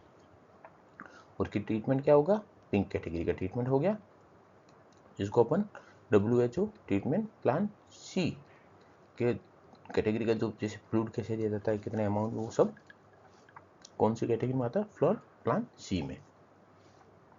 ठीक है, if child has no other severe classification, ठीक है, उसको कोई भी दूसरे टाइप का IMCI के अंदर जितनी भी इलनेस कवर होती है, कोई भी अदर टाइप का क्लासिफिकेशन नहीं है सीवियर, तो उसको वहीं पे ट्रीटमेंट स्टार्ट कर दिया जाएगा, रेफर नहीं किया जाएगा, ठीक है ना, ठीक है, give the fluid for the severe dehydration according to the plan C। If child also has another severe classification, इसको सीवियर डिहाइड्रेशन के साथ में कोई और अदर सीवियर कंडीशन प्रेजेंट है, उस कंडीशन में उसको अपन रेफर कर देंगे अर्जेंटली, ठीक है ना। और प्लस मदर को बोलेंगे कि इसको बच्चे को फ्रिक्वेंट ORS का सिप प्रोवाइड करते रहो जब तक आप हॉस्पिटल पहुंच नहीं जाओ रेफर करने के बाद। Plus advise the mother to continue the breast का, ब्रेस्ट फीडिंग को आपको कंटिन्यू रखना था, अपन हाइपोग्लाइसेमिया को प्रिवेंट कर सके बच्चे में। तो सीवियर डिहाइड्रेशन का एक ट्रीटमेंट हो गया। नेक्स्ट कैटेगरी सम डिहाइड्रेशन, ये कब बोलेंगे, जब कोई भी सम डिहाइड्रेशन के 2 साइन प्रेजेंट हो। टोटल अपने 4 देखे थे, 4 में से कोई भी 2 प्रेजेंट हो तो सम डिहाइड्रेशन बोलेंगे। और इसके लिए कलर कोडिंग ट्रीटमेंट कैटेगरी क्या होगी, येलो, जिसमें WHO की जो भी प्लान B कैटेगरी का ट्रीटमेंट है वो प्रोवाइड करेंगे, जिसमें फ्लूइड प्रोवाइड करेंगे, जिंक सप्लीमेंटेशन और फूड फॉर सम, ये सब इंक्लूड होते हैं इसमें प्लान B में। यदि कोई प्लान B सम डिहाइड्रेशन के साथ में सीवियर क्लासिफिकेशन परसेंट है, उस कंडीशन परसेंट अपन अर्जेंट रेफर कर देंगे। और मदर को एडवाइस देंगे कि जब भी ऑन द वे हो आप तो ORS के फ्रीक्वेंट सिप है वो बच्चे को देते रहो, प्लस ब्रेस्ट फीडिंग को कंटिन्यू रखो। और मदर को एडवाइस देनी कि यदि कंडीशन वर्स होती है उस कंडीशन में आपको तुरंत रिटर्न आना है। और नो डिहाइड्रेशन कब, जब कोई भी सम और, ठीक है ना, कोई भी सम और सीवियर डिहाइड्रेशन के जो भी साइन है वो कोई भी साइन प्रेजेंट नहीं है, तो कौन सी कैटेगरी होगी? No dehydration. इसके लिए क्या ट्रीटमेंट है? Green category treatment colour coding हो गया, और प्लान ए WHO ट्रीटमेंट का वो हो गया, इसमें फ्लूइड, जिंक और food to treat the diarrhoea. ठीक, होम घर पे प्रोवाइड किया जाता है, तो ये कौन सी कैटेगरी? Plan A. ठीक है ना। Plan A, plan B, plan C के रिगार्डिंग आपको डिटेल में देखना है तो मैंने डायरिया के ऊपर अब वीडियो बना रखा है, वहाँ जाके आप कंप्लीट देख सकते हो कि कितने अमाउंट में फ्लूइड दिया जाना चाहिए, ठीक है ना, कब शिप देना चाहिए, प्लस प्लान सी कैटेगरी में IV फ्लूइड दे रहे हैं तो फ्लूइड को कैसे डिवाइड करते हैं, इनिशियल कितने फ्लूइड को डिवाइड करते हैं तो इनिशियल कितना देना है, उसके बाद वापस रिपीट कितना करना, वो सब उसमें बता रखा है मैंने। प्लस इसमें अपन को क्या करना है कि ना, मदर को एडवाइस देनी है कि आपको क्या ऐसी कंडीशन है तब उस कंडीशन में आपको इमीडिएटली रिटर्न आना है, प्लस यदि इम्प्रूव नहीं होती कंडीशन तो 5 डेज के बाद आपको फॉलोअप के लिए आना है। अपने अभी बात की थी कि कोई भी जनरल डेंजर साइन प्रेजेंट है, बच्चे को तुरंत रेफर करना है after the first dose of the appropriate antibiotic, और कोई भी अदर अर्जेंट ट्रीटमेंट है वो प्रोवाइड करके बच्चे को रेफर कर देना है। पर एक एक्सेप्शन है जो अपन ने देखा अभी डिहाइड्रेशन में, ठीक है। Rehydration of the child according to the plan C may resolve the danger sign so that refer is no longer needed. Very important. Severe हो, सम हो या नो डी, किसी भी कंडीशन में आपको रेफर करने की जरूरत नहीं है, ठीक है ना। प्लान बी, प्लान सी और प्लान ए के अकॉर्डिंग अपने बच्चे को रिहाइड्रेट कर सकते हैं। और अपन एंटी डायरियल ड्रग की बात करें, क्या उस बच्चे को 2 मंथ टू 5 ईयर का बच्चा उसको डायरिया हो रखा है, उसको क्या एंटी डायरियल ड्रग देनी चाहिए, नहीं देनी चाहिए, ठीक है ना। तो कौन कौन सी ड्रग है पहले ये देख लें कि एंटी मोर्टिलिटी एजेंट होते हैं, लोपेरामाइड, ठीक है, diphenoxylate, codeine, tincture of the opium, adsorbent हो गया, कोलिन, लाइव बैक्टीरियल कल्चर वाला हो गया, लैक्टोबैसिलस, स्ट्रेप्टोकोकस, पीसीएम, चारकोल, ठीक है ना। ये सब एंटी डायरियल ड्रग हो गई। इन सब को अपन को बच्चे में नहीं यूज़ करना है क्योंकि कोई भी इसका प्रैक्टिकल बेनिफिट नहीं है, प्लस साथ में इसके साइड इफेक्ट की वजह से बच्चे की कंडीशन को डेंजर हो सकती है और वर्ष हो सकती है, इसलिए इसका यूज़ नहीं करना है, ठीक है ना। This drug should never be given to children less than 5 year। Less than 5 year के ओल्ड बच्चे में कभी भी अपन को एंटी डायरियल ड्रग यूज नहीं करना। अपन अब आपने बात कर ली डिहाइड्रेशन, उसको क्लासीफाई कर लिया, परसिस्टेंट डायरिया को क्लासीफाई करेंगे। ये कब बोलेंगे कि परसिस्टेंट डायरिया कि जो एपिसोड ऑफ डायरिया है वो लास्ट 14 डेज से प्रेजेंट है, उस कंडीशन में क्या बोलेंगे? Persistent diarrhoea. इसका बर्डन की बात करें, ठीक है, it account for up to 15% of the all episode of the diarrhoea. कई 100 एपिसोड आ रहे हैं, 100 डायरिया की कंडीशन है, उसमें से 15% है वो किस में ट्रांसमिट हो जाते हैं? परसिस्टेंट डायरिया पे ट्रांसफर हो जाते हैं, ठीक है, जिनको 14 या मोर देन 14 डेज तक डायरिया प्रेजेंट रहता है। उनमें मोर्टेलिटी की बात करें तो around 30 to 50% of diarrhoeal death होती है, उसमें से 30 to 50% है वो कौन अकाउंट करता है? परसिस्टेंट डायरिया, ठीक है। और जितने भी all children with the diarrhoea, ठीक है ना, for more than 14 days should be further classified based on the presence और एब्सेंस ऑफ द डिहाइड्रेशन। तो अपन नेक्स्ट स्लाइड में देखेंगे कि इसको परसिस्टेंट डायरिया को 2 पार्ट में डिवाइड किया गया है, सीवियर परसिस्टेंट डायरिया और परसिस्टेंट डायरिया। क्या मतलब है कि जिसमें persistent diarrhoea plus dehydration present है, कोई भी डिहाइड्रेशन हो, कोई भी डिहाइड्रेशन का टाइप प्रेजेंट है क्लासिफिकेशन के अकॉर्डिंग, तो उसको क्या बोलेंगे? Severe persistent diarrhoea. और डिहाइड्रेशन एब्सेंट है तो उसको क्या बोलेंगे अपन? Persistent diarrhoea. जैसे अपन यहाँ देखो परसिस्टेंट, जैसे 14 डेज से उसको डायरिया हो रखा है पर डिहाइड्रेशन नहीं है तो परसिस्टेंट डायरिया, और 14 डेज से ज़्यादा डायरिया है प्लस एनी डिहाइड्रेशन तो सीवियर परसिस्टेंट डायरिया। वो सीवियर परसिस्टेंट डायरिया के लिए करेक्ट कोडिंग ट्रीटमेंट क्या है? पिंक कैटेगरी का, जिसमें treat the dehydration before refer. इसमें अपन को रेफर करना है, रेफर करने से पहले अपन को डिहाइड्रेशन का ट्रीट करना है using the WHO treatment plan B for some dehydration and plan C for severe dehydration. तो अपन क्या देखा? डिहाइड्रेशन की कंडीशन को कभी रेफर नहीं करते हैं, डिहाइड्रेशन के साथ कोई अदर कंडीशन है लाइक जैसे परसिस्टेंट डायरिया है, उस कंडीशन में अपन को रेफर करना है बच्चे को। परसिस्टेंट डायरिया की बात करें तो येलो कैटेगरी का ट्रीटमेंट है, ठीक है। इसमें ब्रेस्ट फीडिंग को कंटिन्यू रखना बच्चे के लिए, ठीक है। और योग हर्ट अपन यूज कर सकते हैं, बच्चों को प्रोवाइड कर सकते हैं, ठीक है ना, ठीक है ना। और एनिमल मिल्क को अपन को अवॉइड करना है, और यदि यूज करें तो मैक्सिमम लिमिट क्या होनी चाहिए, 50 ml पर केजी पर डे बच्चे में। योग हर्ट को अपन क्यों प्रायोरिटाइज करते हैं, क्योंकि it contain less lactose and it better tolerated, इसलिए अपन इसको ज़्यादा प्रेफर करते हैं, ठीक है। और बच्चे को proper time to time food देना है, ठीक है, इनफ्रीक्वेंट स्मॉल मील, एटलीस्ट कितने टाइम, 6 टाइम ए डे, ठीक है, ये पता होना चाहिए अपन को। स्मॉल और फ्रीक्वेंटली फूड उसको प्रोवाइड करना है। All children with persistent diarrhoea should receive supplementary multivitamin and minerals, कि 14 डेज से उसको डायरिया प्रेजेंट है तो बॉडी में इलेक्ट्रोलाइट इम्बैलेंस हो गया होगा, इसलिए मल्टीविटामिन और मिनरल प्रोवाइड करने हैं। मिनरल में क्या, कॉपर, आयरन, मैग्नीशियम, जिंक, और ये पता होना चाहिए कितने टाइम तक अपन यूज़ करते हैं, 2 वीक तक, 14 डेज तक यूज़ करना है, ठीक है बच्चे में। प्लस फॉलोअप के लिए विजिट का शेड्यूल क्या रहेगा, आफ्टर 5 डेज फॉलोअप विजिट का शेड्यूल रहेगा।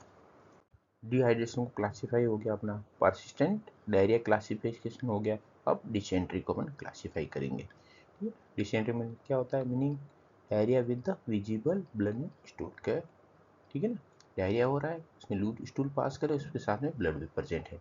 डायग्नोसिस कैसे है, ऑन द हिस्ट्री के बेसिस पे अपन करते हैं, मदर की हिस्ट्री लेते हैं, उस बेसिस पे हम डायग्नोसिस बनाते हैं, ठीक है ना।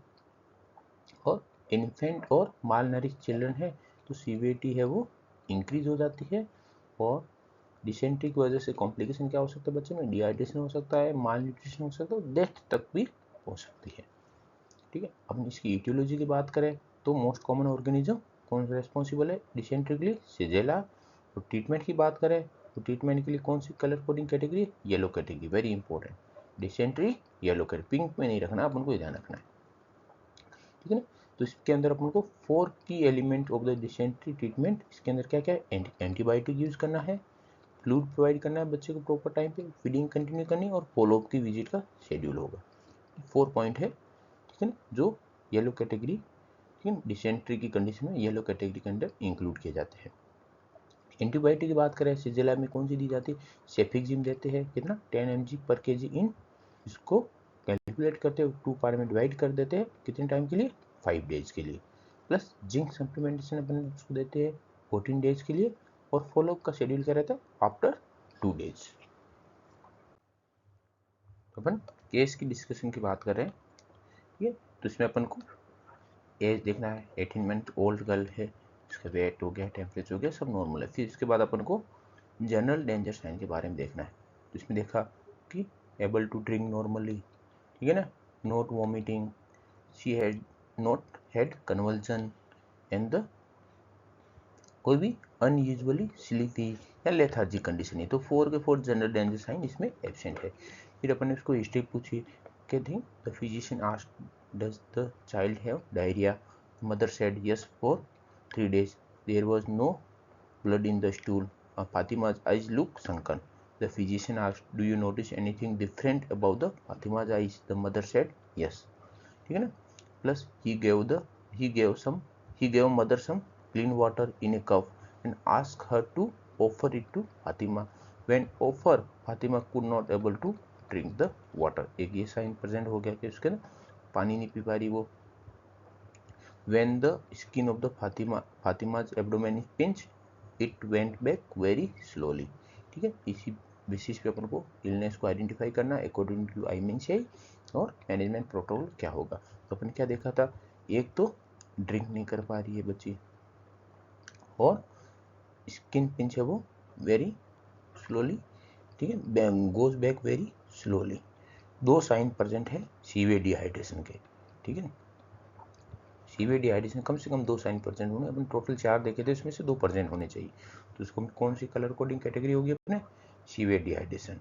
और कलर कोडिंग ट्रीटमेंट क्या होगा इसके लिए, पिंक कलर का होगा, जिसमें अपन WHO कैटेगरी C का ट्रीटमेंट प्रोवाइड करते हैं, ठीक है। तो अपना मेन सिम्टम में C हो गया, D हो गया, E हमें बाकी है, और F बाकी है, तो अपन पहले F को कवर करेंगे। F मीन्स फीवर, जितने भी सिक चिल्ड्रन होते हैं उनको फीवर के लिए चेक करना नेसेसरी है, क्योंकि इसके लिए कोज क्या क्या हो सकता है फीवर का, माइनर इन्फेक्शन लाइक वायरल हो सकता है, सीरियस या लाइफ थ्रेटनिंग डिजीज मलेरिया हो गया, मेनिंजाइटिस हो गया, टाइफाइड हो गया, मीजल्स हो गया, ये सब फीवर के लिए रिस्पॉन्सिबल हो सकते हैं और ये सब लाइफ थ्रेटनिंग कंडीशन। इसलिए असेसमेंट है वो हर बीमार बच्चे का फीवर के रिगार्डिंग असेसमेंट जरूरी है। कैसे करेंगे अपन, ठीक है, वो देखेंगे। Clinical assessment of the fever कैसे कर सकते हैं। सबसे पहले टेम्परेचर चेक करेंगे, ठीक है ना। एक्सिली टेम्परेचर यदि मोर देन 37.5 डिग्री सेल्सियस है वो क्या इंडिकेट करेगा, फीवर को। नेक्स्ट अपना क्या क्वेश्चन रहेगा कि ड्यूरेशन ऑफ फीवर, कि मोस्ट वायरल फीवर्स है वो फ्यू डेज में डिसअपीयर हो जाते हैं। यदि फीवर 7 दिन के बाद भी प्रेजेंट है तो सीरियस इलनेस को इंडिकेट करता है, लाइक टाइफॉइड। ये भी चेक करना है कि लास्ट 7 डेज से प्रेजेंट है, क्या वो कंटिन्यूस डेली प्रेजेंट है, ये भी अपन को चेक करना है। प्लस फीवर की कंडीशन में अपना फेस टेम्परेचर हो गया, सेकेंड ड्यूरेशन हो गया, थर्ड क्या हो गया, स्टिफ नेक, ठीक है ना। स्टिफ नेक क्या इंडिकेट करती है, मेनिंजाइटिस या सीरियस कंडीशन। फीवर के साथ में स्टिफ नेक भी प्रेजेंट है, इसका मतलब बच्चे को ब्रेन का इन्फेक्शन है, वो मेनिंजाइटिस हो रखा है उसको। चेक कैसे करेंगे, ask child to bend the neck forward, neck को फॉरवर्ड बेंड करने के लिए बोलना है, या gently bend the head forward, ठीक है। और यदि नॉर्मल हो रहा है, मूव इजीली मूव हो रहा है तो ये नॉर्मल कंडीशन है, और स्टिफनेस प्रेजेंट है कि करने में दर्द हो रहा है या दिक्कत हो रही है, स्टिफनेस हो रही है, तो एबनॉर्मल है, और एबनॉर्मल है तो मेनिंजाइटिस को इंडिकेट कर रहा है। प्लस और क्या अपन असेस करेंगे, रनी नोज असेस करेंगे, कि fever plus runny nose present है तो क्या इंडिकेट करेगा, कॉमन कोल्ड को इंडिकेट करेगा, ठीक है। और कोई अदर बैक्टीरियल कोज है उसको अपन को लुक करना और फाइंड आउट करना है, ठीक है। इसके कैसे, लोकल टेंडरनेस देखेंगे, ओरल सोर्स देखेंगे, रिफ्यूजल टू यूज ए लिम, ठीक है ना, हॉट टेंडर स्वेलिंग प्रेजेंट है, रेड टेंडर स्किन और, ठीक है ना, वॉइल्स प्रेजेंट है, या लोअर एब्डोमिनल पेन हो रहा है, या pain on the passing on urine in older से, ये सभी कंडीशन प्रेजेंट है, ठीक है। तो इसको अपन को कोज फाइंड आउट करना है। फीवर के असेसमेंट में मीजल को भी अपन असेस करेंगे, क्योंकि मीजल से वो मोस्ट कॉमनली बच्चों में होता है, ठीक है, कि children with the fever should be assess for the sign of the current या प्रीवियस मीजल्स। प्रीवियस मीन्स कि विथ इन लास्ट 3 मंथ में उसको मीजल्स हुआ है कि नहीं हुआ, ये अपन असेस करेंगे, ठीक है। कौन से साइन है मीजल्स में जो एक्यूट मीजल्स को अपन को आइडेंटिफाई करने में हेल्प करते हैं, very important, fever, generalise rashes plus at least one of the following, red eye या रनी नोज या कफ, इन तीनों में से एक कंडीशन प्रेजेंट हो, और रेसेस प्रेजेंट हो और फीवर प्रेजेंट हो, तीनों कंडीशन प्रेजेंट है तो वो मीजल्स को इंडिकेट करता है, वेरी इंपॉर्टेंट। अब रेसेस का अपन देखें कि रेसेस होते हैं मीजल्स का, उनका पैटर्न क्या रहता है, कहाँ से स्टार्ट होते हैं, start from the behind the ear, फिर मूव करते हैं on the neck, then spread to the face, body, arms and legs में, और after 4 to 5 days rashes start to fade and then skin में बिल्ड, के 4 to 5 days तक races रहते हैं। और रेसेस का फीचर्स क्या क्या होते हैं, कोई ब्लिस्टर, वेसाइकल या पुस्यूल फॉर्मेशन नहीं होता है, और इचिंग नहीं होती है, ये मीजल्स के रेसेस की करेक्टर हो गए। अब इसका अपन डीडी देखें कि डिफरेंशियल डायग्नोसिस क्या हो सकता है, अदर टाइप के रेसेस हो सकते हैं बच्चों में जो मोस्ट कॉमनली होते हैं, चिकन पॉक्स रेसेस हो गए, स्केबीज के रेसेस हो गए, और हीट रेसेस हो गए। इसको कैसे आइडेंटिफाई कर सकते हैं, चिकन पॉक्स रेसेस होते हैं वो जनरलाइज रेसेस होते हैं, उसमें वेसाइकल फॉर्मुलेट होते हैं। इसके बीच की बात करें तो ये हैंड पे, फिट पे, ankle, elbow, Botox, web space होते हैं, वहाँ पे मोस्ट कॉमनली प्रेजेंट होते हैं, और इचिंग प्रेजेंट होती है इसमें, ये अपन को डिफ्रेंशिएट करने में हेल्प कर सकता है। हीट रेसेस की बात करें, ये भी जनरलाइज रेसेस होते हैं, plus with small bump and vesicle होते हैं, और उसमें इचिंग प्रेजेंट होती है, और हीट रेसेस को अपन, ठीक है ना, as a sick child consider नहीं करते हैं। तो ये अपन को डिफ्रेंशिएट करने में हेल्प कर सकते हैं, अपन को बाकी रेसेस के बारे में पता होगा तभी अपन मीजल्स के रेसेस को डिफ्रेंशिएट कर सकते हैं, ठीक है ना। और ठीक है, और यदि बच्चे को रिसेंट या, ठीक है ना, या करंट इलनेस मीजल्स की हिस्ट्री प्रेजेंट है या उसको अपन आइडेंटिफाई करते हैं, तो उसमें अपन को हमेशा ही माउथ और आई कॉम्प्लिकेशन देखना बहुत ज़रूरी है, ठीक है। प्लस और कौन कौन से कॉम्प्लिकेशन हो सकते हैं मीजल्स की वजह से? न्यूमोनिया हो सकता है, डायरिया हो सकता है, ईयर इन्फेक्शन हो सकता है लाइक ओटाइटिस मीडिया, आई प्रॉब्लम हो सकती है जिसकी वजह से ब्लाइंडनेस हो सकती है, माल न्यूट्रिशन हो सकता है, और ब्रेन इन्वॉल्वमेंट हो गया तो इंसेफेलाइटिस भी हो सकता है। तो इसलिए मीजल्स को, फीवर की कंडीशन में मीजल्स को हमेशा ही बच्चों में असेस करते हैं, क्योंकि मीजल्स यदि हो गया तो इसके कॉम्प्लिकेशन बहुत डेंजर होते हैं। लास्ट स्लाइड में हमने क्या देखा था? Clinical assessment. अब अपन फीवर को क्लासीफाई करेंगे, ठीक है। तो सबसे पहले अपन फीवर को क्लासीफाई करेंगे तो अपन देखेंगे मलेरिया की रिस्क देखेंगे कि उस एरिया में मलेरिया की हाई या लो रिस्क है, उस कंडीशन में मलेरिया को, ठीक है ना, फीवर को 3 पार्ट में क्लासीफाई करेंगे। पहला हो जाएगा very severe febrile disease, second हो जाएगा अपना मलेरिया, थर्ड हो जाएगा अपना नो मलेरिया, कि फीवर है वो किसी और रीजन की वजह से, मलेरिया की वजह से नहीं है। तो तीन अपने 3 पार्ट में क्लासीफाई करेंगे। तो सबसे पहला कौन सा अपना पार्ट क्लासिफिकेशन है? Very severe febrile disease. ये कब बोलेंगे? जब कोई भी जनरल डेंजर साइन प्रेजेंट हो या स्टिफ नेक प्रेजेंट हो, दोनों में से कोई भी कंडीशन प्रेजेंट है, उसको हम कैटेगरी में क्लासीफाई करेंगे, वेरी सीवियर फेब्राइल डिजीज। और ट्रीटमेंट क्या रहेगा? Pink category. और पिंक कैटेगरी में क्या क्या इंक्लूड होता है कि अपन अर्जेंटली रेफर करते हैं, रेफर करने से पहले अपन प्री रेफरल ट्रीटमेंट प्रोवाइड करते हैं। प्री रेफरल में क्या रहेगा? गिव फर्स्ट डोज ऑफ आर्टिसोनेट, ठीक है ना। यदि सीवियर मलेरिया सस्पेक्ट होता है तो अपन आर्टिसोनेट दे देंगे, और यदि कोई बैक्टीरियल कोज फाइंड आउट होता है तो फर्स्ट डोज ऑफ एंटीबायोटिक उसको दे देंगे। प्लस अपन को लो ब्लड शुगर को प्रिवेंट करना है, ब्रेस्ट फीडिंग को कंटिन्यू रखना है, या शुगर फ्लूड दे सकते हैं उसको। प्लस यदि फीवर प्रेजेंट है उसको, ठीक है ना, जिसको टेम्परेचर मोर देन या इक्वल टू 38.5 डिग्री सेल्सियस, उस कंडीशन पैरासीटामोल देंगे और फिर उसको रेफर कर देंगे। दूसरा अपना पहला हो गया very severe febrile disease, second है मलेरिया। मलेरिया कब बोलेंगे? जब मलेरिया टेस्ट पॉजिटिव आ जाए, उस कंडीशन में उसमें क्लासीफाई करेंगे मलेरिया में। कैटेगरी क्या होगी? अब treatment category yellow category. Yellow category में क्या क्या इंक्लूड होता है? सबसे पहले first line oral anti malarial देंगे अपन, ठीक है ना। ये यहाँ पे देखें गिव रिकमेंडेड, इसमें क्या मतलब है? क्या होता है कि जैसे अदर स्टेट है उसमें अलग रेजिमेंट प्रोवाइड किया जाता है, और नॉर्थ ईस्ट स्टेट है उसमें अलग से एंटी मलेरियल ड्रग प्रोवाइड की जाती है। तो इसके अपन मलेरिया के ऊपर पूरा वीडियो बना रखा है, वहाँ जाकर देख सकते हो कि कौन से स्टेट में कौन सा ट्रीटमेंट प्रोवाइड किया जाता है। प्लस यदि फीवर प्रेजेंट है तो पैरासीटामोल दे देंगे। बैक्टीरियल इन्फेक्शन यदि आइडेंटिफाई होता है मलेरिया के साथ तो एंटीबायोटिक दे देंगे बच्चे को। प्लस केयर गिवर है, मदर या जो भी पेरेंट, उनको अपन एडवाइस देंगे कि कब कौन सी कंडीशन वर्स्ट हो जाती है, या कंडीशन वर्स्ट हो जाती है उस टाइम आपको तुरंत रिटर्न इमीडिएटली आना है। और फॉलोअप है, यदि फीवर परसिस्ट करता है, ठीक है ना, टेबलेट लेने के बाद भी, तो 2 डेज के बाद आपको फॉलोअप के लिए आना है। और यदि फीवर कंटिन्यू है, डेली आ रहा है और 7 दिन हो गए हैं, उस कंडीशन में रेफर कर देना है फॉर फर्दर असेसमेंट। तो ये लो कैटेगरी के अंदर ये पॉइंट हो गया कि एंटीबायोटिक प्रोवाइड करनी है, एंटी मलेरियल ड्रग देनी है, एंटीबायोटिक देनी है, और रिटर्न कब आना है वो बताना, फॉलोअप विजिट कब है, और यदि फीवर 7 दिन से ज़्यादा दिन तक रह रहा है तो उस कंडीशन में आगे रेफर करना है तो फर्दर असेसमेंट कर सके उस बच्चे का, ठीक है। फिर थर्ड कैटेगरी क्या? नो मलेरिया, क्या फीवर तो है उसको पर मलेरिया की वजह से फीवर नहीं है, ठीक है। इसमें क्या है कि मलेरिया टेस्ट किया था वो भी नेगेटिव आया, और other cause of fever present है, ठीक है। तो ये कौन सी इस बेसिस पे अपन फीवर नो मलेरिया की कैटेगरी हो गई। और ट्रीटमेंट क्या हो गया इसका? ग्रीन कैटेगरी का ट्रीटमेंट हो गया, जिसके अंदर क्या क्या इंक्लूड होता है कि फीवर प्रेजेंट है तो पैरासीटामोल दे दो, ठीक है ना। यदि बैक्टीरियल इन्फेक्शन आइडेंटिफाई होता है तो उसको ट्रीट करना है एंटीबायोटिक से, ठीक है ना। केयर गिवर को एडवाइस देनी है कि आपको कब इमीडिएटली रिटर्न आना है, और फॉलोअप है वो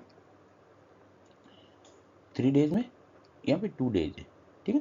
2 डेज में फीवर परसिस्ट करता है तो आपको फॉलोअप के लिए आना है, और यदि मोर देन 7 डेज से यदि फीवर कंटिन्यू रहता है उस कंडीशन में रेफर कर देना है आप उनको बच्चे को फर्दर असेसमेंट के लिए, ठीक है। मलेरिया, कोई मलेरिया की रिस्क नहीं है, या कोई भी मलेरिया रिस्क एरिया में ट्रेवल की हिस्ट्री नहीं है, उस कंडीशन में अपन फीवर को क्लासीफाई करेंगे कितने पार्ट में? 2 पार्ट, एक वेरी सीवियर फेब्राइल डिजीज और सेकंड कैटेगरी फीवर हो जाएगी। वेरी सीवियर फेब्राइल डिजीज अपन कब बोलेंगे? जब कोई भी जनरल डेंजर साइन प्रेजेंट है या फिर स्टिफ नेक प्रेजेंट है। दोनों में से कोई एक कंडीशन प्रेजेंट है तो उसको अपन क्या बोलेंगे, very severe febrile disease. Treatment category क्या होगा, पिंक, जिसके अंदर अपन रेफर करते हैं अर्जेंटली, और रेफर करने से पहले प्री रेफरल ट्रीटमेंट देते हैं, जिसमें फर्स्ट डोज देते हैं एप्रोप्रिएट एंटीबायोटिक की, ठीक है ना। लो ब्लड शुगर को प्रिवेंट करना होता है, फीवर प्रेजेंट है तो पैरासीटामोल देंगे, ठीक है ना। यदि टेम्परेचर मोर देन या इक्वल टू 38.5 डिग्री सेल्सियस है तो पैरासीटामोल दे देंगे और उसको अर्जेंट रेफर कर देंगे। सेकेंड कैटेगरी कौन सी अपने, फीवर के, जिसमें कोई भी जनरल डेंजर साइन प्रेजेंट नहीं है और स्टिफ नेक भी प्रेजेंट नहीं है, पर उसको फीवर आ रखा, तो उसको कौन सी कैटेगरी में अपन क्लासीफाई करेंगे, फीवर की कैटेगरी में। और ट्रीटमेंट क्या रहेगा अपना, ग्रीन कैटेगरी का ट्रीटमेंट रहेगा, जिसके अंदर क्या इंक्लूड होता है, पैरासीटामोल देंगे, ठीक है ना। If fever equal more than 38.5 degree Celsius present है, कोई भी बैक्टीरियल कोज आइडेंटिफाइड हुआ है तो उसके लिए अपने एंटीबायोटिक प्रोवाइड करेंगे, और मदर या केयर गिवर को हम एडवाइस देंगे कि आपको कब इमीडिएटली रिटर्न आना है। फॉलोअप के लिए शेड्यूल बताएंगे कि यदि फीवर 2 दिन तक परसिस्ट रहता है तो आपको फॉलोअप दिखाने आना है वापस, और यदि फीवर डेली आ रहा है और मोर देन 7 डेज तक रहता है तो उसको अपन रेफर कर देंगे फॉर फर्दर असेसमेंट के लिए। यदि मलेरिया का टेस्ट अवेलेबल नहीं है उस कंडीशन में अपन क्या करेंगे, हाई मलेरिया रिस्क एरिया है, ठीक है ना, तो वहाँ पे फीवर को अपन कैसे क्लासीफाई करेंगे, मलेरिया कैटेगरी में क्लासीफाई करेंगे। यदि लो रिस्क एरिया है, ठीक है ना, और कोई भी अदर फीवर का कोज प्रेजेंट नहीं है, ठीक है ना, उस कंडीशन में अपन फीवर को मलेरिया की कैटेगरी में क्लासीफाई करेंगे। तो अपन को यदि अपने पास टेस्ट अवेलेबल नहीं है, हाई रिस्क या लो रिस्क कोई भी एरिया हो, अपन फीवर को किस में क्लासीफाई करेंगे, मलेरिया में, मलेरिया वाली कैटेगरी में क्लासीफाई करेंगे। तो इस चीज़ का अपन को ध्यान रखना है। फिर अपन नेक्स्ट अपना क्या रहेगा, मीजल्स को क्लासीफाई करना। मीजल्स को क्लासीफाई कब करते, या तो अभी ठीक है ना करंट में मीजल्स हो रखा है या रिसेंट हिस्ट्री है विद इन 3 मंथ की मीजल्स की, उस कंडीशन में अपन मीजल्स को 3 पार्ट में डिवाइड करते हैं, severe complicated measles, measles with the I am mouth complication, और मीजल विदाउट कॉम्प्लिकेशन। अपन सीवियर कॉम्प्लिकेटेड मीजल्स कब बोलेंगे, जब उसमें कोई भी जनरल डेंजर साइन प्रेजेंट हो, या क्लाउडिंग कॉर्निया हो रखा हो, या डीप और एक्सटेंसिव माउथ अल्सर प्रेजेंट हो। इन तीनों में से कोई एक कंडीशन प्रेजेंट होती है तो उसको अपन सीवियर कॉम्प्लिकेटेड मीजल्स बोलेंगे। ट्रीटमेंट कैटेगरी क्या होगी, पिंक, उसके अंदर क्या क्या इंक्लूड रहता है, विटामिन ए का अपन ट्रीटमेंट देंगे सबसे पहले, वेरी इंपॉर्टेंट, मीजल्स में विटामिन ए इंपॉर्टेंट होता है, plus first dose of antibiotic, जिसमें IM देते हैं अपन एम्पिसिलिन और जेंटामाइसिन। डोज क्या होता है 50 mg, एम्पिसिलिन की बात करें तो 50 mg पर kg, और जेंटामाइसिन की बात करें तो 7.5 mg पर kg पर डे। फिर अपन यदि क्लाउडिंग ऑफ कॉर्निया प्रेजेंट है, ठीक है ना, या पस्ट ड्रेनेज हो रहा है आई से, उस टाइम अपन आई ऑइंटमेंट यूज़ करते हैं, किसका, टेट्रासाइक्लिन का, और फिर तुरंत रेफर कर देते हैं। सेकंड है कि मीजल्स विद आई और माउथ कॉम्प्लिकेशन, कि जैसे अपन देखें कब बोलेंगे, जब अपन आई से रिलेटेड देखें तो फर्स्ट ड्रेनेज फ्रॉम द आई, ठीक है, साइन ऑफ द कंजक्टिवाइटिस का है, या नॉन डीप और non extensive mouth ulcer present है, इन दोनों में से कोई एक कंडीशन प्रेजेंट है तो उसको अपन क्या बोलेंगे, मीजल्स विद आई और माउथ कॉम्प्लिकेशन कैटेगरी होगी। ट्रीटमेंट कैटेगरी को जब क्या होगी इसके लिए, येलो कैटेगरी, जिसके अंदर क्या क्या इंक्लूड होता है, first dose of vitamin A treatment हो गया, फर्स्ट ड्रेनेज हो रहा है आई से तो अपन एंटीबायोटिक आई ऑइंटमेंट देंगे, कौन सी एंटीबायोटिक का, टेट्रासाइक्लिन का। माउथ अल्सर है, माउथ अल्सर के लिए अपन क्या देते हैं, जेंसन वॉयलेट हो गया, ठीक है ना। और फॉलोअप का क्या रहेगा शेड्यूल, आफ्टर 2 डेज फॉलोअप रहेगा, ठीक है। मीजल्स नाउ और विथ इन लास्ट 3 मंथ और नो कॉम्प्लिकेशन, कोई कॉम्प्लिकेशन नहीं है, उस कंडीशन में कौन सी कैटेगरी हो जाएगी, मीजल्स की कैटेगरी में क्लासीफाई करेंगे। और ट्रीटमेंट कैटेगरी क्या हो गया, ग्रीन, जिसके अंदर home care plus vitamin A का सप्लीमेंटेशन प्रोवाइड किया जाता है। अपन ने बात की थी, ठीक है, मेन सिम्टम है CDEF, तो अपना C हो गया, D हो गया, F हो गया, अब अपन बढ़ेंगे E के बारे में। E means year problem. Year problem कब होगी, जब बच्चे के ईयर में इन्फेक्शन होगा। इन्फेक्शन के बाद क्या होगा, इसकी पैथोलॉजी देखें तो पस कलेक्शन होगा behind the eardrum tympanic membrane, जिसकी वजह से पेन होगा और फीवर भी आ सकता है उसको, ठीक है ना। यदि अपने इन्फेक्शन को ट्रीट नहीं करते हैं, ठीक है ना, तो ईयर ड्रम बस्ट हो सकता है और पस डिस्चार्ज होगी और फिर चाइल्ड को रिलीफ हो जाएगा और पेन से भी रिलीफ मिल जाएगा। और कॉम्प्लिकेशन क्या क्या हो सकता है ईयर इन्फेक्शन के बाद, कि यदि ईयर इन्फेक्शन, ठीक है ना, behind the year mastoid bone में चला जाता है, ठीक है, स्प्रेड आउट हो जाता है कहाँ पे, मेस्टोइड बोन में, बिहाइंड द ईयर, तो उसको कंडीशन को हम क्या बोलेंगे, मेस्टोडाइटिस। यदि इन्फेक्शन कहाँ स्प्रेड हो जाता है, ब्रेन में, तो क्या हो जाएगा, मेनिंजाइटिस कोज कर सकता है वो, ठीक है। ईयर प्रॉब्लम को अपन असेस कैसे करेंगे, ठीक है ना। सबसे पहले अपन क्या देखेंगे, tender swelling behind the year देख सकेंगे, ईयर पेन और ईयर डिस्चार्ज और पस, थ्री साइन देखते हैं अपन, जिसमें पहला साइन क्या है, tender swelling behind the year, ठीक है। ये एक तरह से देखा मोस्ट सीरियस कॉम्प्लिकेशन है ईयर इन्फेक्शन का, जिसमें, ठीक है ना, ये इस कब होता है, जब मेस्टोइड बोन का इन्फेक्शन हो जाता है, तो ईयर इन्फेक्शन हो मेस्टोइड बोन में स्प्रेड आउट हो जाता है, तो उस टाइम पे behind the year tender swelling present होती है। यदि टेंडरनेस और स्वेलिंग दोनों प्रेजेंट हो, ठीक है ना, तो एक तरह से एक पॉजिटिव साइन है, इसको अपन कभी भी मिसटेकन नहीं लेना है as a lymph node swollen या इनलार्ज लिम्फ नोड के रूप में, इसको कभी भी अपन को मिसटेकन नहीं लेना है। सेकंड देखें ईयर पेन, ईयर पेन को अपन कैसे असेस करें, ईयर पेन कब होता है, early stage of acute otitis, ठीक है ना, इस टाइम इसको बच्चे को पेन होगा कान में। और डिस्चार्ज की बात करें, ये डिस्चार्ज और पस, ठीक है ना, ये क्या इंडिकेट करते हैं, ऑनगोइंग इन्फेक्शन को इंडिकेट करते हैं। इसमें अपन को duration of discharge find out करना होता है, इससे अपन पता लगा सकते हैं कि एक्यूट है या क्रॉनिक डिस्चार्ज है। फिर अपन क्लासीफाई करेंगे, ठीक है ना, ईयर प्रॉब्लम को, ठीक है, तो उसमें 4 क्लासिफिकेशन है, first mastoiditis, acute ear infection, chronic ear infection और नो ईयर इन्फेक्शन। मेस्टोडाइटिस कब बोलेंगे, जब मेस्टोइड बोन का इन्फेक्शन हो जाए, और ये मेस्टोइड बोन कहाँ प्रेजेंट होती है, बिहाइंड द ईयर, ठीक है, तो वहाँ पे कौन सा साइन होना चाहिए कि tender swelling behind the year present है, तो अपन उसको कौन सी कैटेगरी में क्लासीफाई करेंगे, मेस्टोडाइटिस। और ट्रीटमेंट क्या रहेगा, पिंक कैटेगरी का ट्रीटमेंट रहेगा, जिसके अंदर क्या इंक्लूड होता है कि अपन इन्फेक्शन है तो फर्स्ट डोज ऑफ एंटीबायोटिक देंगे, इंजेक्टेबल कौन से रूट से, IM, एम्पिसिलिन और gentamicin, plus fever pen present है उसके लिए अपन फर्स्ट डोज ऑफ पैरासीटामोल देंगे और उसको तुरंत रेफर कर देंगे। सेकेंड है एक्यूट ईयर इन्फेक्शन कब बोलेंगे, जब पस is seen draining from the year, पस ड्रेनेज हो रहा है ईयर से, plus discharge is reported for less than 14 days, पस ड्रेन हो रहा है पर पस को अभी तक ड्रेन होते हुए कितना समय हुआ है, 14 दिन से कम का समय हुआ है, और साथ में, ठीक है ना, ईयर पेन भी प्रेजेंट है, इन दोनों में से एक कंडीशन भी है, तो अपन क्या बोलेंगे उसको, एक्यूट ईयर इन्फेक्शन। पर ये पता लगाना कि पस और ईयर पेन दोनों में से कोई एक कंडीशन हो, पर पस है वो, उसको कब से डिस्चार्ज हो रहा है पस का, उसको कितना समय हो गया, लेस देन 14 डेज का समय हुआ है, तो एक्यूट ईयर इन्फेक्शन हो गया। ट्रीटमेंट कैटेगरी क्या होगी, येलो, जिसके अंदर अपन ओरल एंटीबायोटिक देखते हैं, एमोक्सिसिलिन 5 डेज के लिए, पैरासीटामोल पेन के लिए, ठीक है ना, dry the year by Viking, या ड्राई ईयर को क्लीन रखना है, ड्राई रखना है, वो फॉलोअप क्या रहेगा आफ्टर 5 डेज का, जब एंटीबायोटिक खत्म हो जाए तो आपको वापस फॉलोअप के लिए आना है। नेक्स्ट अपन क्रॉनिक ईयर इन्फेक्शन का बोलेंगे कि पस से है वो ड्रेन हो रही है ईयर से, उसको कितना समय हो गया, 14 डेज या मोर देन 14 डेज हो गया, तो उसको अपन क्या बोलेंगे, क्रॉनिक ईयर इन्फेक्शन। इसके लिए भी ट्रीटमेंट कैटेगरी क्या, येलो, तो इसमें याद रखना है एक्यूट या क्रॉनिक दोनों हो, ट्रीटमेंट कैटेगरी क्या रहेगी, येलो।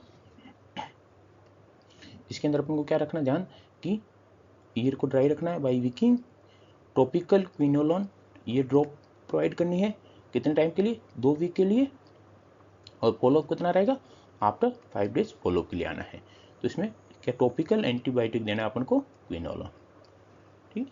अब नेक्स्ट बात करें अपन नो ईयर इन्फेक्शन कब बोलेंगे, न तो उसको ईयर पेन हो रहा है, न डिस्चार्ज हो रहा है, पस डिस्चार्ज हो रहा है ईयर से, उस कंडीशन क्या बोलेंगे, नो ईयर इन्फेक्शन, ठीक है। और ट्रीटमेंट कैटेगरी क्या हो गया, ग्रीन कैटेगरी, कोई भी इस कैटेगरी में कोई भी स्पेसिफिक ट्रीटमेंट प्रोवाइड नहीं किया जाता है। तो अपन केस सिनेरियो की बात करें, ठीक है ना, Meera is 3-year-old girl, weight is 13 kg, her temperature is 37.5 degree Celsius, her mother come to the clinic because Meera has felt hot for the 2 days, मतलब उसको फीवर है 2 दिन से, she was crying last night and complaint that the her ear was hurting, मतलब उसको कान में दर्द हो रहा है, the physician check and found no general danger sign, कोई भी danger sign general danger sign present नहीं है, Meera does not have cough और difficulty breathing, she does not have diarrhoea, ठीक है ना, she is not residing in the P falciparum predominant area, और there is no stiff neck और any identified bacterial cause of fever. ठीक है, तो ये अपने फीवर की रिगार्डिंग कि मलेरिया से सस्पेक्ट कर सकते हैं नहीं कर सकते, वो अपना क्लियर हो गया। फिर अपने आरडीटी किया for malaria, PF P falciparum of PV negative आया उसमें, her fever was classified as the fever, malaria unlikely. ठीक है, अब अपन आगे हिस्ट्री कंटिन्यू करते हैं। Next the physician asked about the Meera's ear problem, the mother said she is sure Meera has ear pain. तो एक अपन को साइन मिला ईयर पेन का। The child cried most of the night because her year hurt, there has not been ear discharge, के कोई भी discharge नहीं हो रहा है। The physician did not see any pus draining from the child's ear and she felt behind the child's ear and found no tender swelling। ठीक है, तो इसमें अपन को एक ही साइन मिला है, सिर्फ और सिर्फ ईयर पेन। ठीक है ना, ईयर डिस्चार्ज मिलता तो अपन को आगे देखते, पर वो नहीं मिला, अपन को सिर्फ ईयर पेन मिला। ईयर पेन यदि साइन प्रेजेंट है तो उसको अपन कौन सी कैटेगरी में क्लासीफाई करते हैं, एक्यूट ईयर पेन। और इसके लिए ट्रीटमेंट कैटेगरी क्या है, येलो कैटेगरी है, जिसमें अपन पैरासीटामोल देते हैं पेन के लिए, और एंटीबायोटिक देते हैं, एमोक्सिसिलिन ओरल, और ड्राई ईयर को ड्राई रखना बाई वीकी, और फॉलोअप के लिए आना है। ये अपना इसका ट्रीटमेंट हो गया।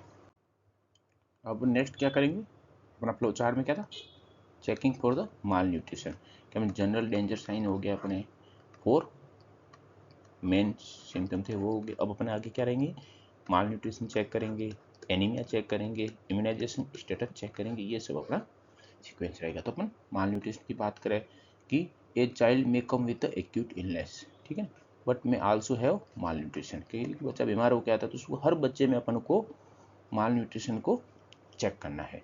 क्यों, समटाइम द मेन कंप्लेंट है बच्चे को, वो माल न्यूट्रिशन को हाइड कर सकता है, इसलिए अपन को एक्टिवली हर बच्चे में एक्यूट इलनेस जिसमें प्रेजेंट है उसमें अपन को माल न्यूट्रिशन को चेक करना है। ठीक है, क्यों, इसका क्या फायदा होगा, क्योंकि अपन सीवियर माल न्यूट्रिशन को अर्ली डिटेक्ट कर पाएंगे तो उसको अर्जेंट रेफर कर देंगे। मॉडरेट माल न्यूट्रिशन को अपन आइडेंटिफाई करते हैं तो उसको अपन माल न्यूट्रिशन की कंडीशन को वर्स होने से प्रिवेंट कर सकते हैं। इसको न्यूट्रिशन का क्लिनिकल असेसमेंट कैसे कर सकते हैं बच्चों में, क्या मेथड है, ठीक है ना, तो उसमें वेट फॉर हाइट या लेंथ मेजर कर सकते हैं, फिर उसको कंपेयर मेजर करने के बाद उसको कंपेयर कर सकते हैं किसके साथ, स्टैंडर्ड ग्रोथ चार्ट के साथ कंपेयर कर सकते हैं, और looking for bilateral feeding oedema देख सकते हैं, एक तरह से सीवियर माल न्यूट्रिशन का साइन है। तो इसमें अपन को वेट फॉर हाइट या लेंथ हो गया, जिसको किसको क्या बोलते हैं अपन, वेस्टिंग हो गया, वेस्टिंग चेक करना अपन को, plus bilateral feeding oedema check करना है, ठीक है ना, और वेट फॉर हाइट किया इसको अपन को स्टैंडर्ड ग्रोथ चार्ट के साथ मैच आउट करना है। वेट मेजरमेंट की बात करें अपन, ठीक है ना, essential for all children at every visit, ठीक है ना, फ्रीक्वेंसी क्या होनी चाहिए कि इन्फेंट या चिल्ड्रन एज ग्रुप में हर एक महीने में हर, ठीक है ना, एक बार तो वेट मेजरमेंट करना ही करना है, कब तक, फॉर द फर्स्ट 5 ईयर, ताकि अपन आइडिया लगा सके कि बच्चे का ग्रोथ प्रॉपरली हो रही है, उसका weight time to time increase हो रहा है नहीं हो रहा है। वेट मेजरमेंट के लिए स्टेप क्या होते हैं वो अपन देखें, ठीक है, तो स्टेप बाय स्टेप मेजर करना है। सबसे पहले हैवी क्लॉथ को रिमूव करना है, ठीक है, ताकि अपन कीप द मिनिमल क्लॉथ, फिर कीप द चाइल्ड वार्म, ठीक है, ऐसे नहीं कि सब कपड़े उतार दिए बच्चे को ठंडी लग जाए, ठीक है, तो चाइल्ड को वार्म भी रखना है, ताकि मतलब जहाँ पे मेजर करे वहाँ का एनवायरनमेंट हॉट होना चाहिए। प्लस थर्ड स्टेप क्या होगा, turn on the scale, weight machine की ऑन कर देना है, फिर adjust scale to the zero, scale जब भी वेट मेजरमेंट से पहले स्केल का जो कांटा हो जीरो पे होना चाहिए, ठीक है। Place the child in the centre, के वेट मशीन के सेंटर में बच्चे को प्लेस कर देना है, फिर weight until the weight stabilise, ठीक है, एक बार किसी एक फिक्स पॉइंट पे वेट स्टेबलाइज हो गया उसके बाद अपन को बच्चे को, ठीक है, तब तक वहाँ रखना है। फिर record to the nearest 0.01 kg, इसका क्या मीनिंग है, जैसे अपने वेट मेजरमेंट किया वो आया 3.456, तो इसको अपन को किस फॉर्म में लिखना है, 3.46, यदि थर्ड डिजिट है ठीक है, दशमलव के बाद थर्ड डिजिट है उसको यदि वो इक्वल या मोर देन 5 है उस कंडीशन में अपन को, ठीक है ना, उसको आगे वाला डिजिट है उसको इंक्रीज कर देना है। ये लेस देन 4 है उस कंडीशन में जो बीच वाला डिजिट है वो सेम रखना है, इस 3 को डिलीट कर देना है, इसकी कोई वैल्यू नहीं है। लेस देन 4 है तो इसकी कोई वैल्यू नहीं है, इक्वल टू 5 या मोर देन 5 है तो अपन को 1 आगे एक +1 कर देना है, 5 की जगह 6 कर देना है। तो वेट मेजरमेंट में ये ध्यान रखना है। और फिर लास्ट में wrap the child immediately to prevent the hypothermia. एक बार वेट मेजरमेंट हो गया तुरंत बच्चे को वापस जो भी अपने क्लॉथ रिमूव कर दिए थे वापस उसमें रैप कर देना है बच्चे को। फिर है मेजरमेंट ऑफ द लेंथ और हाइट, ठीक है ना। हाइट और लेंथ का मेजरमेंट करने के लिए एज पे डिपेंड करता है। यदि इसकी एज लेस देन 2 ईयर है, ठीक है, और 2 ईयर पे बच्चे की हाइट कितनी होती है 87 सेंटीमीटर, इससे कम होती है। और 2 year more than 2 year age है उस टाइम इसकी हाइट कितनी हो जाएगी मोर देन 87 सेंटीमीटर। यदि बच्चे की उम्र लेस देन 2 ईयर है तो अपन मेजर क्या करते हैं, उसमें लेंथ मेजर करते हैं। कौन सी पोजीशन में, लाइंग डाउन पोजीशन में। और कौन सा इंस्ट्रूमेंट, इन्फेंटोमीटर से मेजर करते हैं। यदि उसकी हाइट मोर देन 2 या इक्वल टू 2 है उस कंडीशन में अपन हाइट मेजर करते हैं, न कि लेंथ। और कौन सी पोजीशन में, स्टैंडिंग पोजीशन में। और इसके लिए इंस्ट्रूमेंट यूज किया जाता है, उसको क्या बोलते हैं अपन, स्टेडियोमीटर। इसमें एक अपन स्पेशल रूल है, ये पॉइंट भी अपन याद कर सकते हैं कि ये एक चाइल्ड है लेस देन 2 ईयर है और उसका अपन ने जो मेजर की है लेंथ वो स्टैंडिंग पोजीशन में की है। उस टाइम अपने जो भी उसकी हाइट आ रही है, लेंथ आ रही है, उसमें अपन लेंथ आ रही है उसमें अपन को 0.7 ऐड कर देना है। यदि चाइल्ड की एज इक्वल टू या मोर देन 2 ईयर है और अपन ने मेजर कब किया उसकी हाइट, लाइंग डाउन कंडीशन में मेजर किया, उस टाइम अपन को सब्ट्रैक्ट कर देना है कि जो भी हाइट आएगी उसमें से 0.7 सेंटीमीटर माइनस करना है, ठीक है। तो इसमें 0.7 का रूल है कि 2 साल से छोटे बच्चों में सोते हुए अपन मेजर करते हैं लाइंग डाउन पोजीशन में। यदि अपन स्टैंडिंग पोजीशन में करते हैं तो प्लस कर देना है। 2 साल से बड़े बच्चे हैं उनमें लाइंग डाउन पोजीशन में हाइट मेजर करते हैं तो माइनस कर देना है 0.7 सेंटीमीटर। इसमें स्टेप करेंगे कि लेंथ कैसे मेजर करते हैं और हाइट कैसे मेजर करते हैं। लेंथ किस में मेजर करते हैं, लेस देन 2 ईयर के बच्चों में लेंथ मेजर करते हैं। उसके लिए अपन प्रिपरेशन क्या करना है, इन्फेंटोमीटर यूज करेंगे। उसको कहाँ रखना है, हार्ड प्लेट और लेवल सरफेस पे रखना है। उसके बाद रिमूव करना है शूज, सॉक या हेयर एक्सेसरी, उस सबको रिमूव कर देना है। फिर प्रोसीजर क्या रहेगा, जैसे इन्फेंटोमीटर है, ठीक है ना, अपन लाइंग डाउन पोजिशन में इन्फेंटोमीटर में लेंथ मेजर करते बच्चा है, ठीक है। सबसे पहले child lies on the back, back के ऊपर उसको सुला देना है। फिर head touches the head board, के हेड बोर्ड से हेड टच होना चाहिए। थर्ड स्टेप क्या हो गया, आई लुकिंग स्ट्रेट अपवर्ड होनी चाहिए आई। Body align in the centre, इसके बिल्कुल इन्फेंटोमीटर के सेंटर में बॉडी अलाइन होनी चाहिए। फिफ्थ क्या हो गया, असिस्टेंट होगा, उसका क्या काम रहेगा, होल्ड द हेड स्टडी, के हेड बोर्ड से अटैच हो और स्टडी कंडीशन में हो हेड, ये असिस्टेंट का वर्क रहेगा। हेल्थ वर्कर क्या करेगा, straight the leg gently and presses the knee down, knee down करके उसको स्ट्रेट करना है और लेग को जेंटली स्ट्रेट करना है। फिर क्या रहेगा, ये फीट प्लेस्ड है, ठीक है, फ्लैट अगेंस्ट द फुटबोर्ड, ये फुटबोर्ड है, इसके अगेंस्ट फ्लैट एकदम यहाँ पे बिल्कुल इसको टच होने चाहिए। फिर अपन मेजर लेंथ करेंगे कहाँ पे, टू द नियरेस्ट 0.1 सेंटीमीटर। और लास्ट में, ठीक है, लिखो इमीडिएटली। उसके बाद वापिस अपन, ये अपना पूरा प्रोसीजर हो गया। 0.1 सेंटीमीटर का क्या मतलब है कि जैसे लेंथ आती मान लो 80.46 और एक आता है 80.43, ठीक है। तो इसको कैसे अपन को राइट डाउन करना है, 80.46 को अपन क्या लिखेंगे 80.5, ठीक है, क्योंकि जो दशमलव के बाद सेकंड डिजिट है वो इक्वल या मोर देन 5 है, उस कंडीशन में अपन को दशमलव के बाद फर्स्ट डिजिट है उसमें एक इंक्रीज कर देना है। यदि लेस देन 4 आता है उस कंडीशन में अपन को कितना लिखना है 80.4 सेंटीमीटर, क्योंकि ये सेकंड डिजिट है जो दशमलव के बाद वो कितना है लेस देन 4 है, तो उसको अपन काउंट नहीं करता है। वो फर्स्ट है उसमें कोई भी चेंज नहीं करना है, उसको वो एज ए 4 रहने देंगे।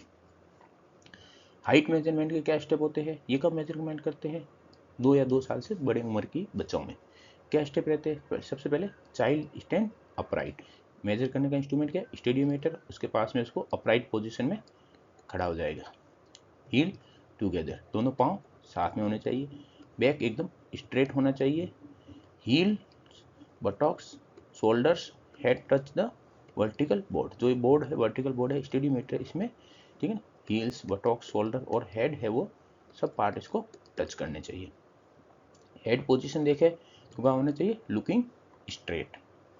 प्लस फिर अपन क्या करेंगे, जो इसका हेड पीस है उसको लोअर करेंगे, ठीक है, lower the head piece to touch the head, और फिर अपन हाइट को रिकॉर्ड कर लेंगे एक्यूरेटली। तो ये हाइट मेजरमेंट के स्टेप हो गए। नेक्स्ट अपन क्या चेक करते हैं, अपना हाइट हो गया, वेट हो गया, फिर oedema of the both feet. Oedema की प्रेजेंस क्या इंडिकेट करता है कि फ्लूइड एक्यूमुलेट हो गया है इन द बोथ फीट में, signal the oedematous malnutrition when there is no other known cause. अपन को ये भी पता लगाना है कि प्रेजेंस ऑफ द एडिमा और भी रीजन से हो सकता है। उसके रीजन क्या क्या हो सकते हैं, नेफ्रोटिक सिंड्रोम हो सकता है, हार्ट डिजीज हो सकता है, ठीक है, तो इनको रूल आउट कर देते हैं। इसके अलावा ये डिजीज नहीं है और फिर भी उसमें एडिमा प्रेजेंट है, तो किस वजह से होगा, उसको माल न्यूट्रिशन की वजह से। और अपन क्या मेजर कर सकते हैं, माल न्यूट्रिशन को कैसे मेजर कर सकते हैं, MUAC से मेजर कर सकते हैं, ठीक है ना। मिड अपर आर्म सरकमफ्रेंस कौन सी एज ग्रुप के लिए यूज किया जाता है, 6 मंथ टू 59 मंथ के, 6 मंथ टू 5 ईयर के एज ग्रुप तक के बच्चे जो भी होंगे उसमें अपन MUAC मेजर कर सकते हैं। MUAC मेजर किससे करते हैं, साकिर स्टेप से करते हैं, ठीक है। और MUAC है स्ट्रिप है वो कलर कोडेड होती है, 3 कलर होते हैं जिसमें ग्रीन, येलो और रेड कलर, ठीक। अपन किसी मेजर किया उसमें MUAC कितना आया, लेस देन 11.5 सेंटीमीटर। यह क्या इंडिकेट करता है, सीवियर एक्यूट माल न्यूट्रिशन, सेम को इंडिकेट करता है। और इसका कलर कोडिंग क्या हो गया, रेड कलर कोडिंग हो गया MUAC टेप पे। अपन माल न्यूट्रिशन को क्लासीफाई करेंगे, इसको 4 पार्ट में क्लासीफाई किया जाता है। सबसे पहला क्या हो गया, severe acute mall nutrition with medical complication. Second, severe acute malnutrition without medical complication. Third क्या हो गया, मॉडरेट एक्यूट माल न्यूट्रिशन। फोर्थ हो गया नो एक्यूट माल न्यूट्रिशन। तो severe acute mall nutrition with medical condition कब बोलेंगे अपन उसको, जब wait for length,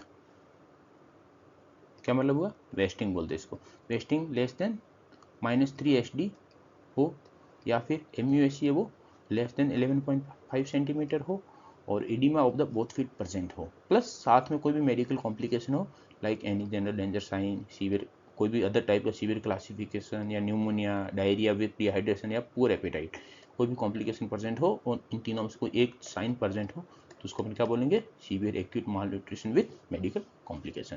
treatment category क्या रहेगा, पिंक, जिसमें अर्जेंट रेफर किया जाता है, रेफर करने से प्री रेफरल ट्रीटमेंट प्रोवाइड किया जाता है।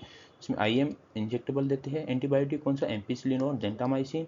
हाइपोग्लाइसीमिया प्रिवेंट करना, जिसमें अपन ग्लूकोज दे सकते हैं बच्चे को, सुक्रोज सॉल्यूशन दे सकते हैं, प्लस मदर को एडवाइस रखना है कि keep the child warm. Second category क्या होगी, severe acute malnutrition without medical complication. क्या इसमें वेट फॉर लेंथ है वो लेस देन 3 SD प्रेजेंट है, या फिर MUAC है वो लेस देन 11.5 सेंटीमीटर प्रेजेंट है, और कोई भी मेडिकल कॉम्प्लिकेशन नहीं है, तो कौन सी कैटेगरी हो जाएगी, severe acute malnutrition without medical complication. Yellow category का ट्रीटमेंट रहेगा, इसमें अपन येलो कैटेगरी में ओरल एंटीबायोटिक दे देंगे, कौन सा, एमोक्सिसिलिन, कितने टाइम के लिए, 5 डेज के लिए, ठीक है। और यदि उसने लास्ट 1 महीने में कोई भी विटामिन A का डोज नहीं लिया तो उसको विटामिन A की एक डोज प्रोवाइड करेंगे, प्लस फीडिंग असेस करेंगे, और counsel the mother on how to feed the child. Multivitamin देंगे, जिंक सप्लीमेंटेशन देंगे, कितने टाइम के लिए, 14 डेज के लिए, और मदर को एडवाइस देंगे कि आपको कब इमीडिएटली रिटर्न आना है, और फॉलोअप विजिट होगी वो उसका 7 डेज के बाद फॉलोअप विजिट का शेड्यूल रहेगा। थर्ड कैटेगरी का मॉडरेट एक्यूट माल न्यूट्रिशन, अब पहले क्या था, सीवियर एक्यूट माल न्यूट्रिशन, इसको कब बोलेंगे, जब वेट फॉर लेंथ है वो in between -3 SD and -2 SD के बीच में है, या फिर MUAC के जो सरकमफ्रेंस है वो कितना है, 11.5 टू 12.4 सेंटीमीटर के बीच में है। इन दोनों में से कोई एक कंडीशन प्रेजेंट है तो मॉडरेट एक्यूट माल न्यूट्रिशन हो जाएगा। ट्रीटमेंट कैटेगरी क्या रहेगी इसके लिए, येलो।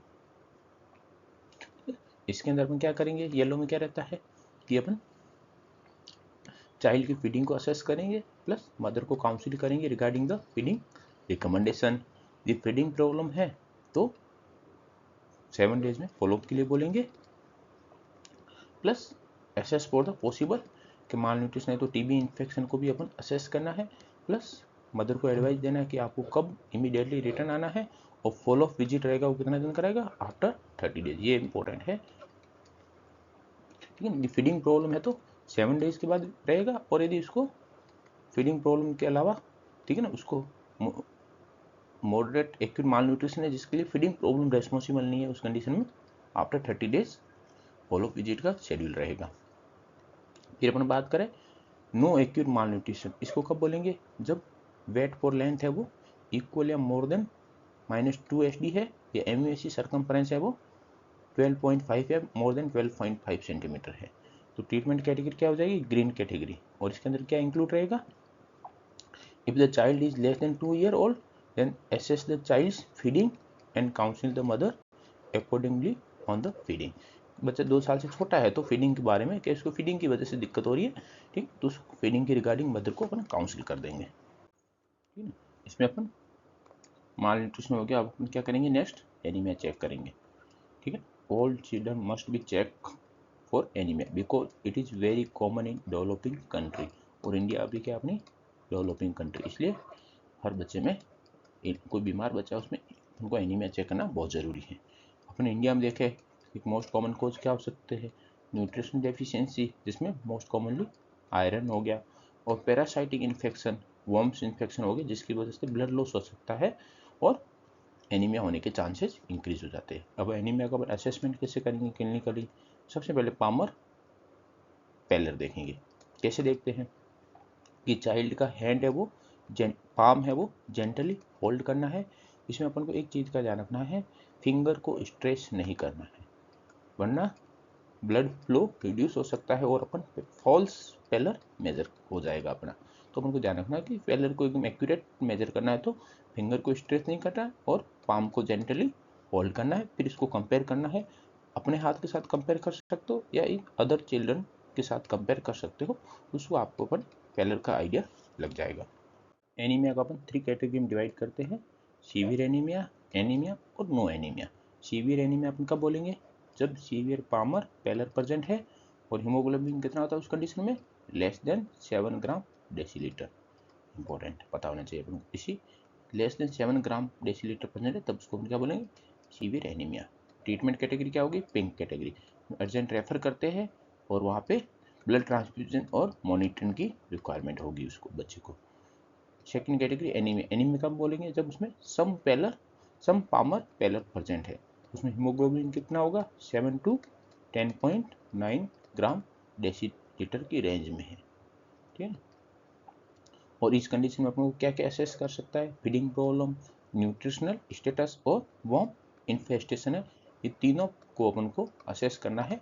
यदि बच्चे में एनीमिया की कंडीशन है और उसमें कौन सा साइन प्रेजेंट है तब उसको अपने एनीमिया बोला है, उसमें सम पामर पेलर प्रेजेंट है और हीमोग्लोबिन कितना है 7 to 10.9, तो उसमें ये तीनों पॉइंट अपन को असेस करने हैं। और क्या ट्रीटमेंट कैटेगरी क्या होगी, येलो कैटेगरी, जिसमें क्या इंक्लूड होता है, ओरल आयरन थेरेपी, कितने टाइम के लिए, 14 डेज के लिए। एक चीज़ का ध्यान रखना है कि यदि सीवियर माल न्यूट्रिशन का हो रखा है बच्चे को विथ कॉम्प्लिकेशन प्रेजेंट है, उस कंडीशन में आयरन इमीडिएटली स्टार्ट नहीं करना है। कब करना है, आफ्टर द स्टेबलाइज, एक बार बच्चा स्टेबलाइज हो जाए, ठीक है, उस कंडीशन के बाद में आयरन स्टार्ट करना है। और continue the treatment for at least 14 days more after the improvement होने के बाद भी नेक्स्ट 14 डेज तक ट्रीटमेंट कंटिन्यू रखना है। और एल्बेंडाजोल बच्चे को देनी है यदि उसकी एज है वो 1 साल से ज़्यादा है और उसने लास्ट 6 मंथ में कोई भी एल्बेंडाजोल की टैबलेट नहीं ली, उस कंडीशन में एल्बेंडाजोल उसको देना है। और फॉलोअप का जो शेड्यूल रहेगा वो आफ्टर एवरी 2 वीक शेड्यूल रहेगा। थर्ड कैटेगरी क्या होगी, no anaemia, means no palmar pallor और हीमोग्लोबिन है वो इक्वल या मोर देन 11 ग्राम डेसीलीटर है। ट्रीटमेंट कैटेगरी क्या होगी, ग्रीन, जिसके अंदर क्या इंक्लूड होगा, if child is less than 2 year old assess the child feeding और counsel the mother according to the feeding recommendation। 2 साल से छोटा बच्चा है तो उसमें अपन को ये करना है, ठीक। Plus prophylactic iron folic acid provide करना है इफ चाइल्ड इज 6 मंथ या मोर देन 6 मंथ उसकी एज है। यदि फीडिंग प्रॉब्लम है तो फॉलो विजिट कब होगी, आफ्टर 5 डेज। ये फॉलोअप वाला सब कंफ्यूजन हो सकता है, इसके लिए अपने जितने भी डिजीज पढ़े हैं उनका लास्ट में एक कॉमन टेबल बना के देखेंगे कि कौन कौन सी इलनेस में कब कब फॉलोअप शेड्यूल रहेगा। जितने भी बच्चे होते हैं उनकी यदि एज लेस देन 2 ईयर है तो उन सब बच्चों में अपन को ठीक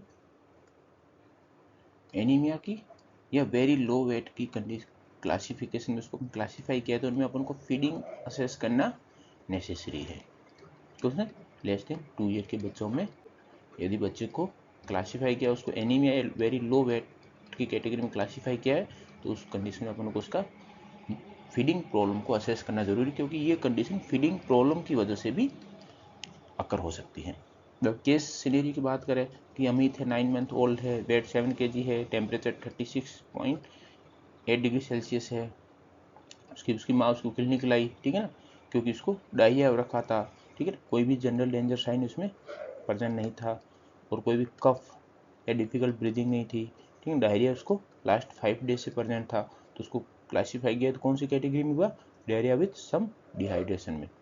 कोई फीवर नहीं उसको था, कोई ईयर प्रॉब्लम नहीं थी, Amit does not have any sign of the severe acute malnutrition या very low weight for age भी इसमें कोई भी साइन प्रेजेंट नहीं था, ठीक है ना। Then the physician check for the sign of anaemia and found to have some pallor और हीमोग्लोबिन किया तो कितना आया 7.5 ग्राम डेसीलीटर, ठीक है ना। अपने क्या देखा था कि 7 to 10.9 तक कौन सा होगा, एनीमिया की कैटेगरी होगी, ठीक है। तो अपना ट्रीटमेंट एनीमिया हो गया, येलो कैटेगरी का ट्रीटमेंट हो जाएगा अपना।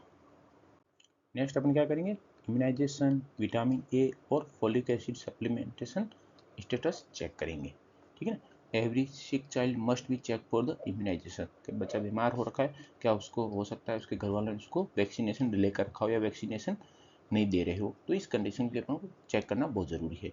सिक children actually needed protection more than the healthy children, very important, कि बीमार बच्चे को वैक्सीनेशन की ज़्यादा जरूरत होती है कंपेयर टू द हेल्दी, ठीक है। Minor illness is a not a contraindication to the vaccination, ठीक है। और अपन NIS की बात करें, नेशनल इम्यूनाइजेशन शेड्यूल की, जिसके अंदर कौन से टाइम पे कौन सा वैक्सीन दिया जाता है, तो अपन ठीक है, सबसे पहले तो अपन को एज पता होनी चाहिए कि कौन सी एज पे कौन सा वैक्सीन दिया जाता है। एट बर्थ पे अपन देते हैं 6 वीक, 10 वीक, 14 वीक, यहाँ मंथ नहीं है, ये ध्यान रखना है, ठीक है, वीक है, उस टाइम पे अपन को वैक्सीन देना है। फिर 9 to 12 मंथ पे, फिर 16 to 24 मंथ में, फिर 5 ईयर पे और 10 ईयर 16 ईयर, ये शेड्यूल रहता है बच्चों में वैक्सीनेशन का।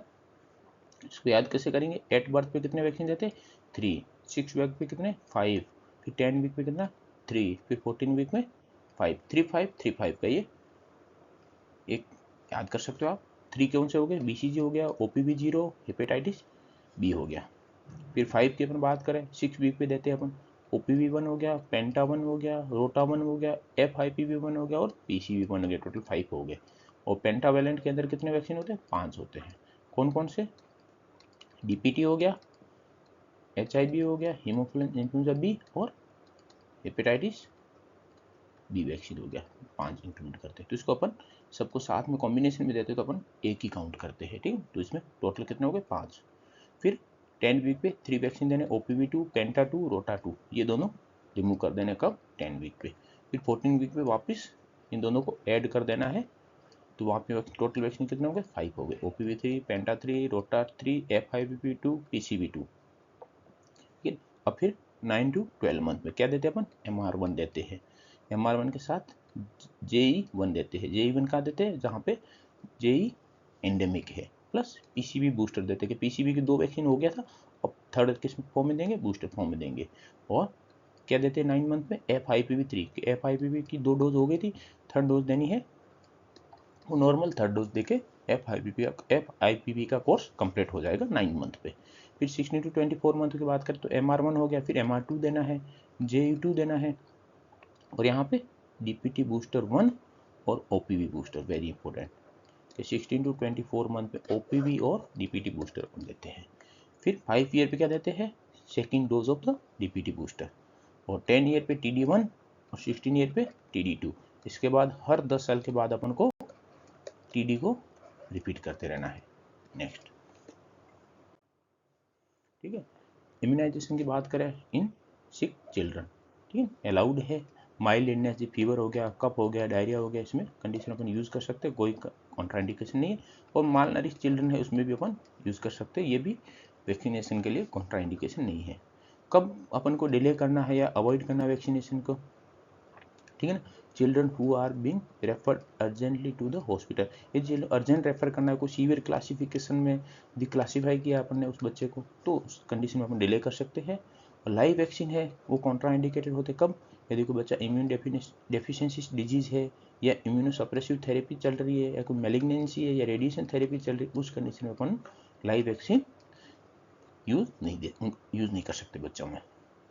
और डीपीटी की बात करें, डीपीटी का कॉन्ट्रा इंडिकेशन है जब उसको conversion with in 3 days of the previous dose के, लास्ट अपन ने डीपीटी की डोज दिया तो विथ इन 3 डेज उसको कन्वर्जन आ गए, या shock after the previous dose, या एक्टिव न्यूरोलॉजिकल डिजीज है, इस कंडीशन में डीपीटी कॉन्ट्रा इंडिकेशन है।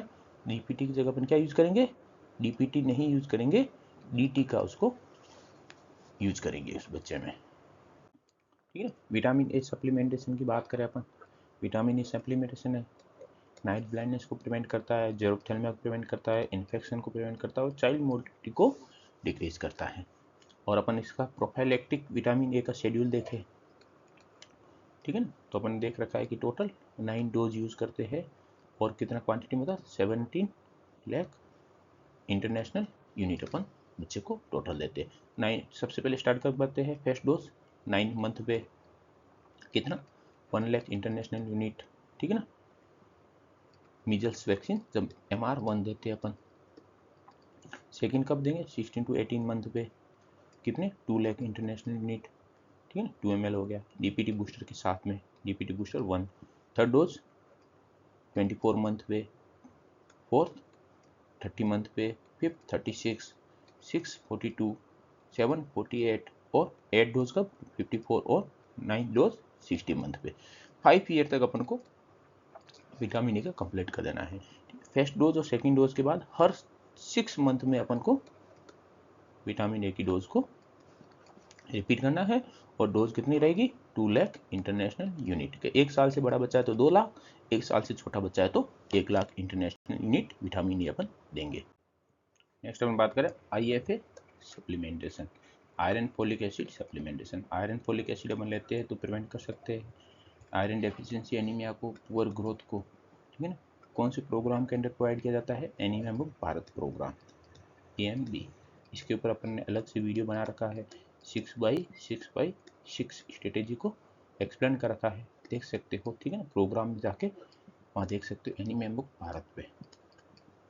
डोज कितना रहता है 1 ml iron folic acid syrup देते हैं, उसके अंदर कितना कंटेंट में प्रेजेंट होता है, elemental iron 20 mg, folic acid 100 microgram amount present होता है। फ्रीक्वेंसी क्या होता है ट्वाइस वीकली, ठीक है ना, ये कोई भी डे फिक्स कर लो, हर वीक में मंडे और थर्सडे कर दिया, इस दिन आपको आयरन फोलिक एसिड सिरप पिलाना है बच्चे को। फिर आता है मेथड ऑफ गिविंग IFA कैसे देते हैं, ठीक है, उसके लिए स्टेप की बात करें, ठीक है, ड्रॉपर का यूज़ करना है, ठीक है, कैप जिससे अपन 1 ml को मेजर कर सके, ठीक है, ट्वाइस वीकली देना है।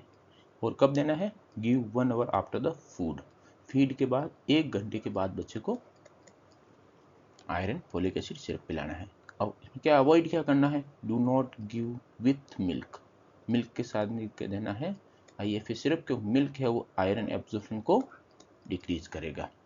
प्रिकॉशन क्या क्या रखना है, do not give on the empty stomach, खाली पेट नहीं देना है बच्चे को। आप सिरप पिलाओगे तो ब्लैक स्टूल आएंगे, ये एक नॉर्मल है, ठीक है। यदि बच्चे को फीवर आ जाता है उस दिन अपन डोज को स्किप कर सकते हैं, ठीक है। और आयरन फोलिक एसिड की जो बोतल है उसको बच्चे की रीच से बाहर रखना है, ठीक है ना, in clean and safe place पे। Start IFA after recovery from the acute illness, यदि एक्यूट इलनेस हो जाती है बच्चे को तो उस टाइम के लिए अपन को IFA को होल्ड कर देना, और जब भी रिकवर हो जाए तो वापस स्टार्ट कर देना है। और कब देते हैं अपन स्टार्ट करते हैं, जब उसकी एज है वो 6 या मोर देन 6 मंथ हो, उस टाइम से अपन आयरन फोलिक एसिड देना स्टार्ट करते हैं। डीवॉर्मिंग, ठीक है, डीवॉर्मिंग क्यों करते हैं, क्योंकि वॉर्म इन्फेक्शन की वजह से एनीमिया माल न्यूट्रिशन हो सकता है, वॉर्म्स इन्फेक्शन को प्रिवेंट करने के लिए अपन क्या ऐड किया, डीवॉर्मिंग, ठीक है, जिसमें क्या करते हैं अपन चाइल्ड को एल्बेंडाजोल टैबलेट देते हैं और उसके लिए एज ग्रुप क्या होना चाहिए, मोर देन 1 ईयर होना चाहिए और उसने लास्ट 6 मंथ में कोई भी एल्बेंडाजोल की टैबलेट नहीं ली हो, ठीक है। Less than 1 year not given, albendazole नहीं देना है। 1 से 2 ईयर है हाफ टैबलेट, ठीक है। मोर देन 2 या इक्वल टू 2 ईयर है 1 टैबलेट, ठीक है। Half tablet means 200 mg, tablet 400 mg। कैसे लेना है, टैबलेट को क्रश कर देना है, फिर इसको वाटर या ब्रेस्ट मिल्क के साथ मिक्स करके उसको बच्चे को पिला देना है। फिर हमने शुरू में बात की थी कि follow up visit, 2 month to 5 year के सिक चाइल्ड है उनमें जो भी अपन डिजीज आइडेंटिफाई किए उसमें फॉलो अप का क्या शेड्यूल रहता है। यदि pneumonia, dysentery, malaria, dengue fever malaria unlikely, ठीक है ना, या फिर मीजल्स विद द आई और माउथ कॉम्प्लिकेशन, तो उसमें सब कंडीशन में फॉलो विजिट क्या रहेगा, 2 डेज का। 5 डेज का किस में रहेगा, ठीक है ना, डायरिया इफ नॉट इम्प्रूविंग, ठीक है, परसिस्टेंट डायरिया और acute ear infection, chronic ear infection. आप देख सकते हो डायरिया हो गया दोनों, persistent diarrhoea, diarrhoea not improving, या acute ear infection, chronic ear infection, या फीडिंग प्रॉब्लम है या एनी अदर इलनेस है जो इम्प्रूव नहीं हो रही, उस कंडीशन में 5 डेज के बाद फॉलो विजिट के लिए आना है। यदि अनकॉम्प्लिकेटेड सीवियर एक्यूट माल न्यूट्रिशन है तो 7 डेज के बाद उसकी विजिट होगी।